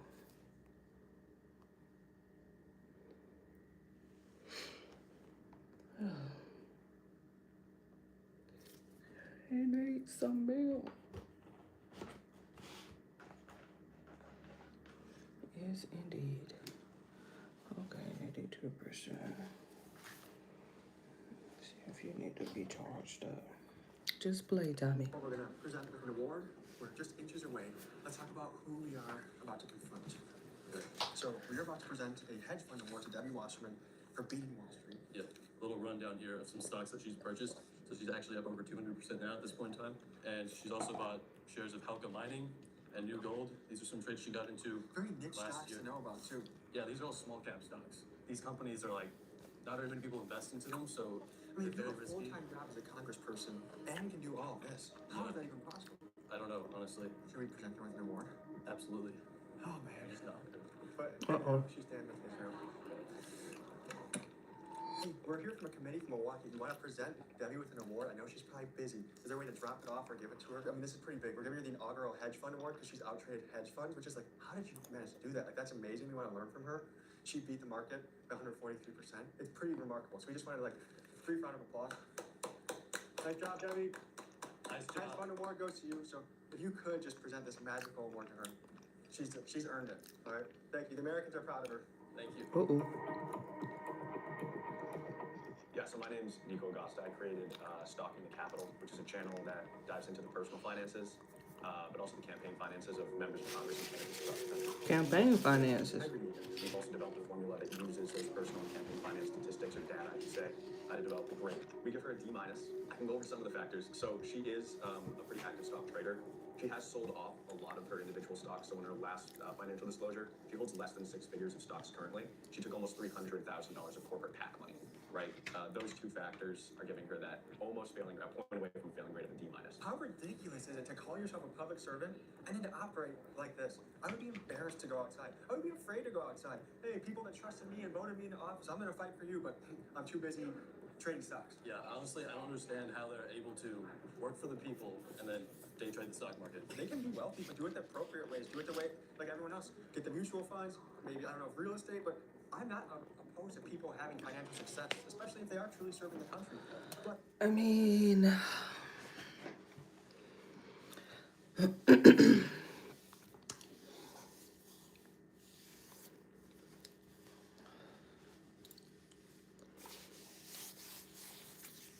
it's almost like a double-edged sword when you think about it. do it the right way. That's not egregiously in our face. It's a spit in the face because we already know how our tax money is spent. Right. And we know how much we're taxed, and it makes us sick. And then when we see all this, if the government's functioning wonderfully and she was doing that, I might not even care at this point. But it's so terrible, and you're doing that in our face. Debbie, enjoy the hedge fund award. You've earned it. We went back past Debbie's office. We noticed the door's locked now. Debbie, you know what? I won't air this clip if you just give me some of that knowledge. Oh wait, but then I would go to prison. So wait, how does this work? If you see someone at a grocery store, on the street, or you can come into this office too, until they change that policy, we all can hold these people accountable, and we should. So, on to the next. Talking about the door is locked. You damn right I locked the door. Don't come over here with that shit. Hedge fund award. Who the hell that was? Just doing your job. I don't have anything against the young Tommy. working hard in the office. I know they're usually going to be the receiving end of this because the politician either won't see us, which by the way, we've emailed them and they won't see us. And chances are they are at a meeting. They have a busy schedule. So I know the staffers are just doing their job. That's why I'm not hassling them or meeting them, just for the record. Next on our list is Nancy Pelosi. Ooh. Her net worth surged by $19 million in 2025. Pelosi's stock returns are impeccable. So since 2023, her stock account is up 240%. That's between 2023 and 2025. Okay, In 2023, COVID. she had a 65.5% return. 19. 2024, 70.9% return. 2025, 20.1. But still outperformed the S&P that year. Here's two examples of when she was speaker and she had bills going through the House at the time. And she was buying call options and stuff. So she purchased $6 million in NVIDIA call options as the CHIPS and Science Act moved through the House while serving as speaker. Then she purchased $5 million in call options after the bill became law. She voted yes to pass the bill. And then the other example I have is she bought $1 million in Tesla call options, exercised them for common stock, then voted yes to pass the Inflation Reduction Act of 2022 while serving as speaker.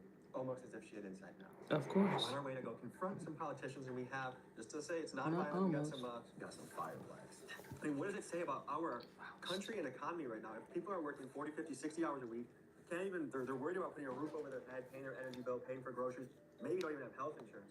But their politicians are trading beyond hedge funds. What does that say about the moral status of our leaders in this country? I, for one, personally think it's completely normal and moral for the likes of people like Nancy Pelosi to beat Warren Buffett in the return on investment. I think that's healthy. She should be celebrated. 100%. That's why we're getting her in a war, right? Think so, still. Here we go. Uh-oh. Uh-oh. Knock, knock. Hello. How are you? We came all the way from Milwaukee to present different people with awards. I know she's probably out of office. Is there a way we can present Miss Pelosi with an award? Ooh. Man, it's such a remarkable award. German. Think about people that have been public servants for a long time, like what, since 1987? We're giving her a Lifetime Achievement Award in trading. The return she's gotten, better than hedge funds for so many years, is so remarkable. Ooh, look at her face. Look at her face, and then look at his face. Ooh. Servants, like, you're working a long time for us, the Americans. Yo, look, I caught it, dude. Look at you chewing on that gum. Can you give a brief Look round of at ooh. She look like, look, recording is not allowed. She look like she is emailing security. Get their ass out of here. Oh, is it? Well, insider trading's not allowed either. Ooh, Tommy G coming through with the clapbacks. This one, big shout out, Nancy. Is for you. Nancy, you're great. Ooh. Americans are really rooting for you. Ooh. Thank you guys. In 2025, her net worth surged by $19 million. She bought Tempest AI call options within the first 30 days is up 180% normal. No. She had lots of call options too, right? Like NVIDIA? Oh, yeah. While as serving as Speaker of the House, she bought NVIDIA call options as the CHIPS and Science Act moves through the House. And what this bill does is it provides funds to support the domestic production of semiconductors. So, direct conflict of interest there. Wow. And her career could be labeled as direct conflict of interest. Mm. So we're gonna do the numbers, guys. So she came into Congress in 1987, worth $3 million. what's she worth now? Worth now $317 million. Well, I feel like Nancy really earned that award. She really did. Yeah, it's enough. Her score is higher than most people would think. She gets a 53.9. That's because at this point in her political career, she's not taking as much corporate PAC money because she is retiring, right? So I think it's. Oh yeah? You can't insider trade either. Oh. Okay. So, whatever footage you have of the office, you can record them out, that's fine. Yeah, yeah. In this hallway, fine. Inside the office, okay. It's like, doesn't own any socks, so you know. Wait, the call options on the video? Can you review this page with us then? That's a lie. She's been. Her husband owns it. Her husband does it. Yeah, her husband owns all the stock. That's right. That's Is that her? Folks, a common excuse you'll hear from politicians when confronted on outrageous trades is my spouse is the one trading, not me. Well, newsflash, none of these politicians are married to Warren Buffett or Ray Dalio. And let's be real, if your senator spouse tells you about a stock trade using their access to privileged information, Same thing. and you trade off of that, folks, is textbook insider trading. All right. Okay. Right back to that. Got it. So we're off the stock thing. No, so we follow the rules that, for her rules, we have to follow it. Right. Thank you guys for following. 100%. We're not posted outside the door. Because she follows the rules. You got to do your job, brother. I appreciate you. We're not mad at you. We get You're following the rules 100%, man. Appreciate you doing that. Hope that spreads upward. To embody the feeling most of us have about our government, I created an anti-government t-shirt collection. To stand against corruption, we have the Evict the Serpents design, which is so fitting for today's video. And to highlight mass surveillance, we created the Always Watching design. Both are available at TommyGMedia.com. Get yours while supplies last and join the movement. next we got Tim Moore. Uh-oh. This guy just a funny one, honestly, because it's like, why would you do this? He just straight up bet against the U.S. economy. He purchased $245,000 of ticker TZA It's a small cap bear 3X ETF in 2025. When you get into a ETF like this, the market goes down, your account goes up. So he's making money if the economy starts crashing. So he bet against the American Bet against the economy. So 2025 was the start of Tim Moore's congressional career, and he's already racked up $18 million in trade volume in 190 trades. That's How? like one trade every other day. His net worth is $7 million. So he is doing some significant trading. Yeah. Right. It's almost like he's traded basically double his net worth already. Right. Do a mission to complete, even if Capitol Police. Yeah, Capitol Police are always done. Yeah, look.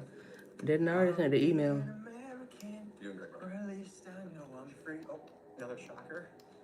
Beautiful. They're from police. It says, please come in. Very good. Hello. How are you?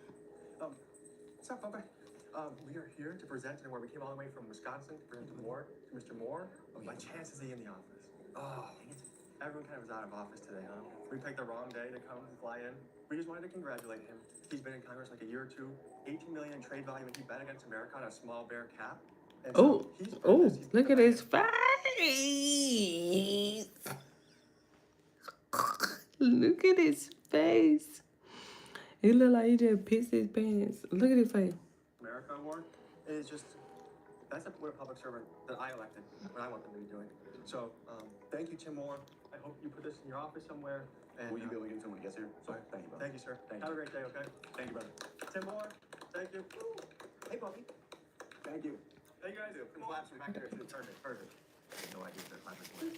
Is it easy to say that it's wrong if you're a representative bet against the economy? Yeah. I mean, to literally bet against. What if he's like, hey, I know these policies that, they're passing are bad, so I don't agree with them, so I'm gonna benefit from them. Is that still wrong? I think it's super cool. I think you should benefit from as much insider information as you can. Each to their own. Let's go with Tim Moore. Tim Moore. It's an app. Score of a 55 out of 100. He holds right now almost $1.2 million in individual stocks. If the numbers are correct, he just got into office in the last year or so, and he's done over $10 million in trade volume. That's correct. Yeah, he entered in 2025. Imagine being able to build an app with your name on it, just by thinking about it. Meet Base 44. And also, why do I see this in front of every person's door pretty much?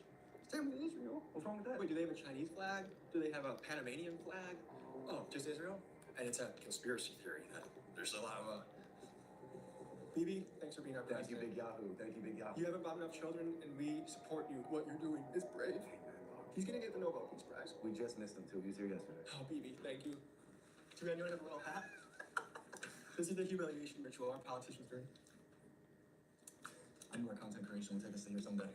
We made it, We bro. made it, now we're rich. We made it. Mark Wayne Mullen, he purchased Raytheon 4 days before the October 7 attacks on Israel. He purchased Raytheon stock 5 days before Venezuela operation happened, where they kidnapped Maduro. So he's been like a crystal ball with military conflict. Yes. Talk to me about how politicians sitting on committees impacts their trades. Mark Wayne Mullen, for instance, who sits on the Senate Armed Services Committee, he bought Raytheon and he bought L3 Harris. Both of these companies are defense contractors. I don't know what goes on in that committee hearing. I don't know what they're discussing, but he sits on the Armed Services Committee. That shouldn't have happened. What would you say his trade value? 25 million. What was Senator Mark Wayne Mullen's net worth before he got to the Senate? His pre-Congress net worth was $2.8 million in 2013. 2013, wow. And what is he currently worth now? He is worth $67 million. When trades are disclosed and put on our site, it will flag each individual trade if there is a conflict between, it's on the energy committee and they just traded an energy stock. It'll highlight that trade in gold. So it's like, it stands out among the rest of the trades. Is he about? How are you? Who is Clyde? With this cream. Mark Wayne Mullen's office. He came into Congress worth $3 million in 2014. He's now worth $70 million. So all we have to do is we're gonna see if he's in. And once I present the award, we will clap. And we are a group from Wisconsin that presents. We're on a committee. We're here to present the award. Well, lifetime achievement award. Lifetime achievement. Sorry for muddying up your paper. Hello. Official office, glass doors. We're hoping to present the senator with an award. I don't know if he's in. I know they're all busy as can be. Oh, we're the Wisconsin Political Excellence Committee. Well, we have Oh, a wow. platform. Would you get it to him, or because we can't come back? So, yes. So this nice shiny plaque, and he gets the intervention. He gets the intervention investor of the year. I mean, right before he went to Venezuela, he brought some Chevron stocks. Right before October 7th, he brought some Raytheon stocks, and he sits in the armchair committee. So it's like that timing is so great. You want to learn, like, how do you manage to do that on top of your busy job being a senator? So He grabbed that plate. He looked like he put it in the trash. there's actually no trading on inside information allowed. We appreciate that. We'll follow the rules if he follows the rules too. Mark-Wayne Mullen gets an F. 54.6. Biggest factor in that. Oh my goodness, actually. He's all over the map. $4.5 million of individual stocks held and $1.3 million of corporate PAC money received last cycle news campaign. So we have a net worth over time table for every member of Congress. And yeah, that's another one of the, just like Debbie Wasserman Schultz, it gets you suspicious, right? Is there some corrupt behavior going on? Probably. We don't know. Is there a perception of that behavior that is degrading the public trust? Yes. And again, that's why they named the bill the Restore Trust in Congress Act. That's really what it's about here. We just gave Mark-Wayne Mullen's office an award. You actually interviewed him yourself. So what was it like talking to him, and what kind of accountability did he take? Well, I asked him what went into the calculus of trading up to $50,000 of Chevron, ConocoPhillips, and Raytheon stock just days before the operation in Venezuela, where they ended up turning over $17 trillion worth of oil reserves to those very American oil companies. He kept repeating himself, said that he filed the disclosures and ran up the stairs, and his aides sort of got in my way. I couldn't get up there. I just wanted to ask you if you could tell us a little bit about the calculus that went into trading some of these stocks that you put out in the disclosure. I was specifically curious about ConocoPhillips, Chevron, and Raytheon. You already checked it, so you know we follow everything. Well, I'm curious about the decision that went into that. We follow everything. We follow most But Senator, it's of the public interest to at least. we follow with ethics and it's public record. I know, but I'm trying to get you on record about it.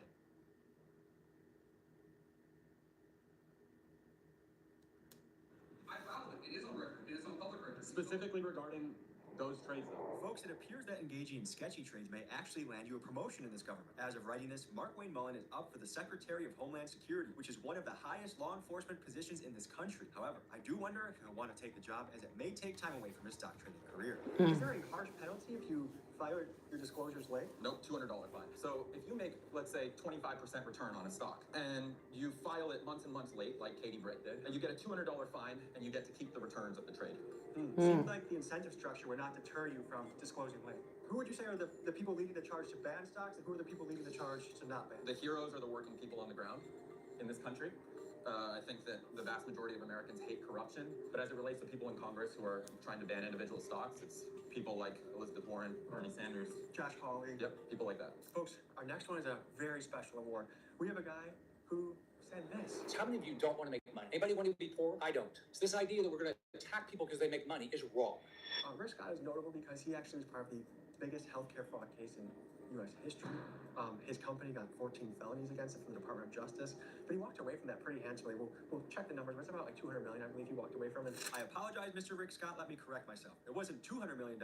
It was $300 million. To recap, Rick Scott's company defrauded Medicare and Medicaid out of hundreds of millions of taxpayer dollars. When put under oath, Rick invoked the Fifth Amendment 75 times. His company pleaded guilty to 14 felonies, and he was pressured to resign, but he walked away with a $300 million golden parachute. And today, he's a U.S. Senator who really loves Israel. Rick Scott, thank you for your public service, sir. Currently, he has about $500 million. And when they asked him, do you want to ban stock trading? He said, no. Does anyone here want to be poor? So he gets the inaugural, don't want to be poor. And we are a committee traveling all the way from Wisconsin to award bipartisan excellence. And we were looking to present Senator with a plaque. Is there any chance he's in town for a minute? He's actually not. Oh, man. Us Wisconsin guys can't schedule that good, but is it possible to give him the plaque or have someone give him the plaque? I just thought that would be huge. That would be huge. We just thought it was really notable and remarkable. When asked if there should be insider trading or stock trading, he said, I don't want to be poor. So we're giving him the I don't want to be poor award. He's a public servant, only worth $500 million. I mean, it's a tough time in this economy. And I think no one deserves this award more than Senator Rick Scott. So let's clap it up, guys. Rick Scott, he doesn't want to be poor. 14 felonies, beautiful. 14 felonies in the company that he was a chief executive of. But anyways, Rick Scott, this one's for you. One more time, fellas. Thanks, guys. Thank you, guys. He doesn't want to be poor. It's only $500 million. None of us want to be poor. Get off his back, all right? None of us want to be poor. Yeah, one more person. If it was some black people doing this, All right. Senator Rick we Scott. would have definitely Scott had gets an security F. called on us. 6.3. You know how to pick them. He's He's got $3 million in individual stocks right now. It's all in one company. It's not the only problematic asset that he has. We do, as we continue to develop the Integrity Index, we want to be able to really dive into those financial disclosures and pull out more assets, more than just the individual stocks. That could be potential conflicts of interest. But for him right now, it looks like he holds $3 million worth of stock in a biotools company. Probably privately held, would be my guess. We presented another senator with an award just about an hour ago, Rick Scott with the Don't Want to Be Poor award. He's a humble public servant.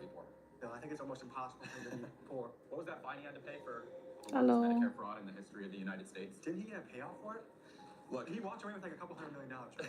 I think it's really important to Hi, highlight Prasad. that the voters are not to blame here. They're being misled, they're being manipulated, and their fear and their anxieties about their quality of life and whether they can build a dignified lifestyle for their kids are being threatened. And so when they hear somebody speak to all of the things that they want fixed, sometimes they end up voting for someone who's working against their best interests. It almost seems cartoonish, the level of wealth some of these people have. And if they did it in private business the right way, I don't care if someone is wealthy and they want to come serve the country, but the fact that they just want to keep it an open pipeline to make as much money as possible, well, America is not doing so well. The lower class and middle class, I know of a guy out in New York making $250,000 a year with his wife, and they are struggling because between the child care that's like a few $1,000s a month, mortgage, they're living paycheck to paycheck on $250K.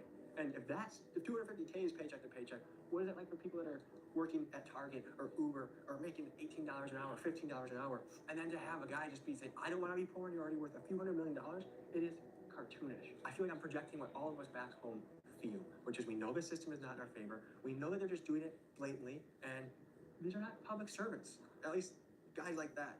These are people that are in it for money and power. Hey there. Hey guys. Oh yeah, if you see Rick, let us know because we're trying to give it to him in person. Oh, that's for Mark Wayne Mullen? Yeah. They don't want it. They don't want it? So a free award? Here's what we got. All the doors pretty much have it posted that you cannot report in the office. We get that, but we also get that insider trading is a rule too. So we felt like correct, and I'm not upset. Yeah. Okay. We appreciate that. We appreciate that. We're here because we want people to follow rules, so we get it. So, like I said, the majority of the doors have a no reporting policy. They ask you not to record, don't report. It's ask you to leave. Yeah. So that's pretty much all I got. Okay. Thank you. Are we able to get our plaque back? I mean, if you guys want this back, Unless, I don't know if you want a keepsake or anything. Who are the other good stock traders in here that we should be talking to? Do you own any stocks? Pelosi's dropping her tips soon. Well, there was a bill that's been filed in the House, but we should have a vote on it this year. Once it gets out of the House, it'll go to the Senate where it's going to die. And they have the opportunity to stop it. Where it's gonna die. Absolutely. I'm pretty sure that like 70 to 80% of Americans believe that the stock ban should go through. Right. And these people represent all of these states. So they should take what their people want and they should just ban it outright, but they're not. Our bill, which bans stock trading, should be embraced by, in my view, by every member of Congress. Senator Rick Scott is on record saying he doesn't want to be poor. He's only worth about $500 million right now. So wouldn't that hurt the pockets of guys like him if we did that? I think he would be just fine. Right now, it just feels like our country caters to the richest members. Seems like. It absolutely does. Mm. In this bill that the president passed at the beginning of the year, what he calls his big, beautiful bill, Right. there's a provision in there to make permanent the depreciation schedule for private jets and to take it from 7 years to 1 year. You know why you want your depreciation schedule to be 1 year instead of 7 So years? you pay almost nothing in taxes. Yes, and you get most of the money back. You get a lot of it back, and you get it back quickly, and then you can use that money somewhere else. This bill that cut healthcare spending for poor people and cut food assistance for poor people has stuff like that in there. So of course it favors billionaires. It's favored rich people and big corporations for a long time, and it's unsustainable. That's the system we currently have. The hardworking people, the middle class people, the people in the military. Right. Damn.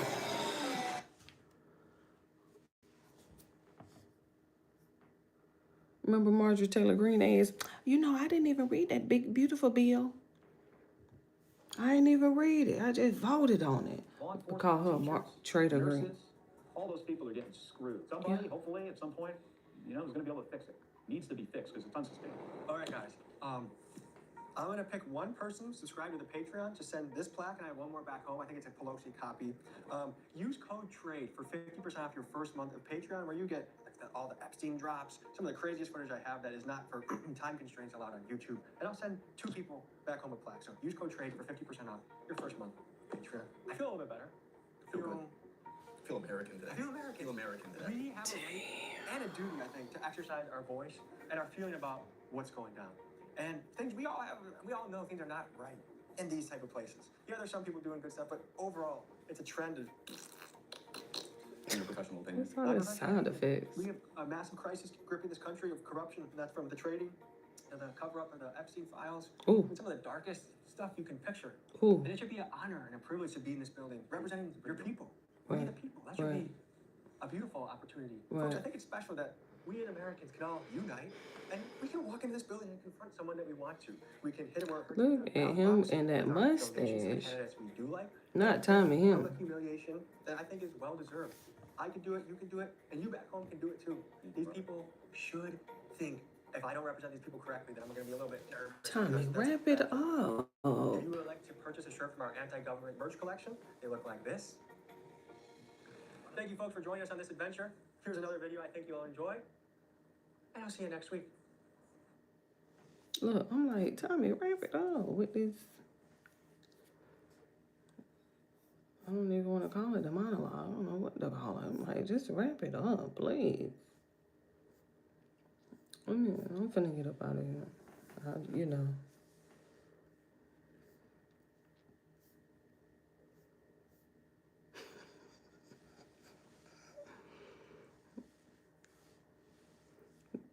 That damn Leslie Jones is so fucking funny, look. From Belize. Look. Oh, Stacey from Belize. She's so sick. Boy, he had a thick neck and a thick dick at the same time. What? It's almost like it ran consecutively through his body, you know? What? Threw me all the way off. It's beautiful. And you know what? Let me tell y'all man something. Let me tell y'all something. We know more about your dick than you do. She's so high. Blaze. Look. You think we're gonna put something in our body we don't read the ingredients to? Like this dick got high fructose. She said they're stupid. She's so stupid. Look. The one thing that we love is a circumcised dick. Yeah. Yeah. See how quiet it got, ladies? All you jiggly motherfuckers is in the house. I'm not saying that we ain't gonna fuck with you uncircumcised dicks. Oh, snuffleupagus. She's so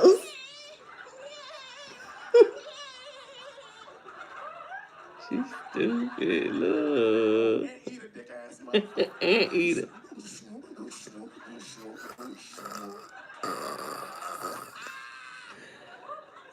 We still fuck with you. It just take us a long time to get to the dick. She's stupid. She's so stupid. Look at Leslie. And then when we finally do get to the dick, it's like.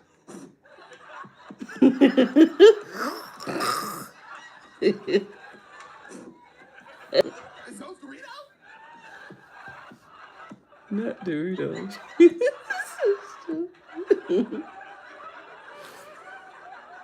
You like when the dick is circumcised. She's When it's stupid. got that nice clean mushroom helmet. That motherfucker cut. That motherfucker just cut right there. Just Mm-hmm. She And if it's a good circumcision, it's got that John Smith haircut in the front. Mm-hmm. She's Smith. She's so stupid.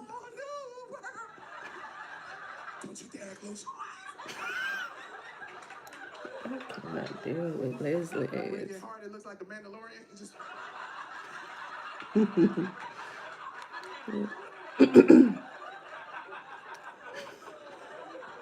Look at that hair. y'all don't know when you get the circumcision, that's when you get that. Because you know, dick skin is succulent. It's decolate. It's What? it's so soft. Succulent. It's supple. You know what I'm saying? Dick skin was made out of veteran gods. You know, just Veteran gods. retired angels. You know. What is she doing? Like crepes. Crepes. I fucking love crepes. Look, crepes. She's so fucking stupid. That's how beautiful Stacey's dick was. Stacey. Stacey would fuck the shit out of me. Stacey would fuck me so good I would buy him groceries. What? Stacey needs his nutrition. But alas, you know them dicks is never connected to anybody. Mm. The good dicks never connected to a good man. It's never. She need to put that on a t-shirt. Damn. Ooh. Ooh, that hit deep. It's almost like God just get drunk in heaven and be like, hey, put that dick on him. It's gonna kill him. It's gonna kill him. She's so silly. So one day I was putting his groceries in his not his, but his mama's refrigerator. And his mama was standing there and she was like, you can do so much better. You just can't. It's my son, I know him.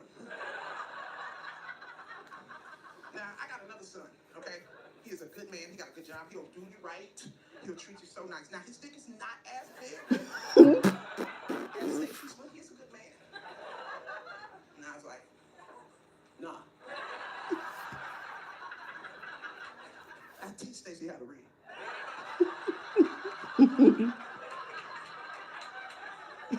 Cupping them damn groceries up. Fucking soulmates. I needed that laugh. I needed that laugh. I love Leslie. I really do. I love me some Leslie, honey. I'm talking about love. When you need a good land, that's who you go to. That is who you go to, honey. Leslie. Leslie.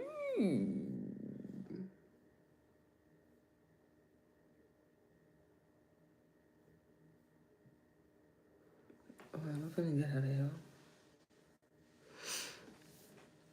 I'm finna get on out out of here.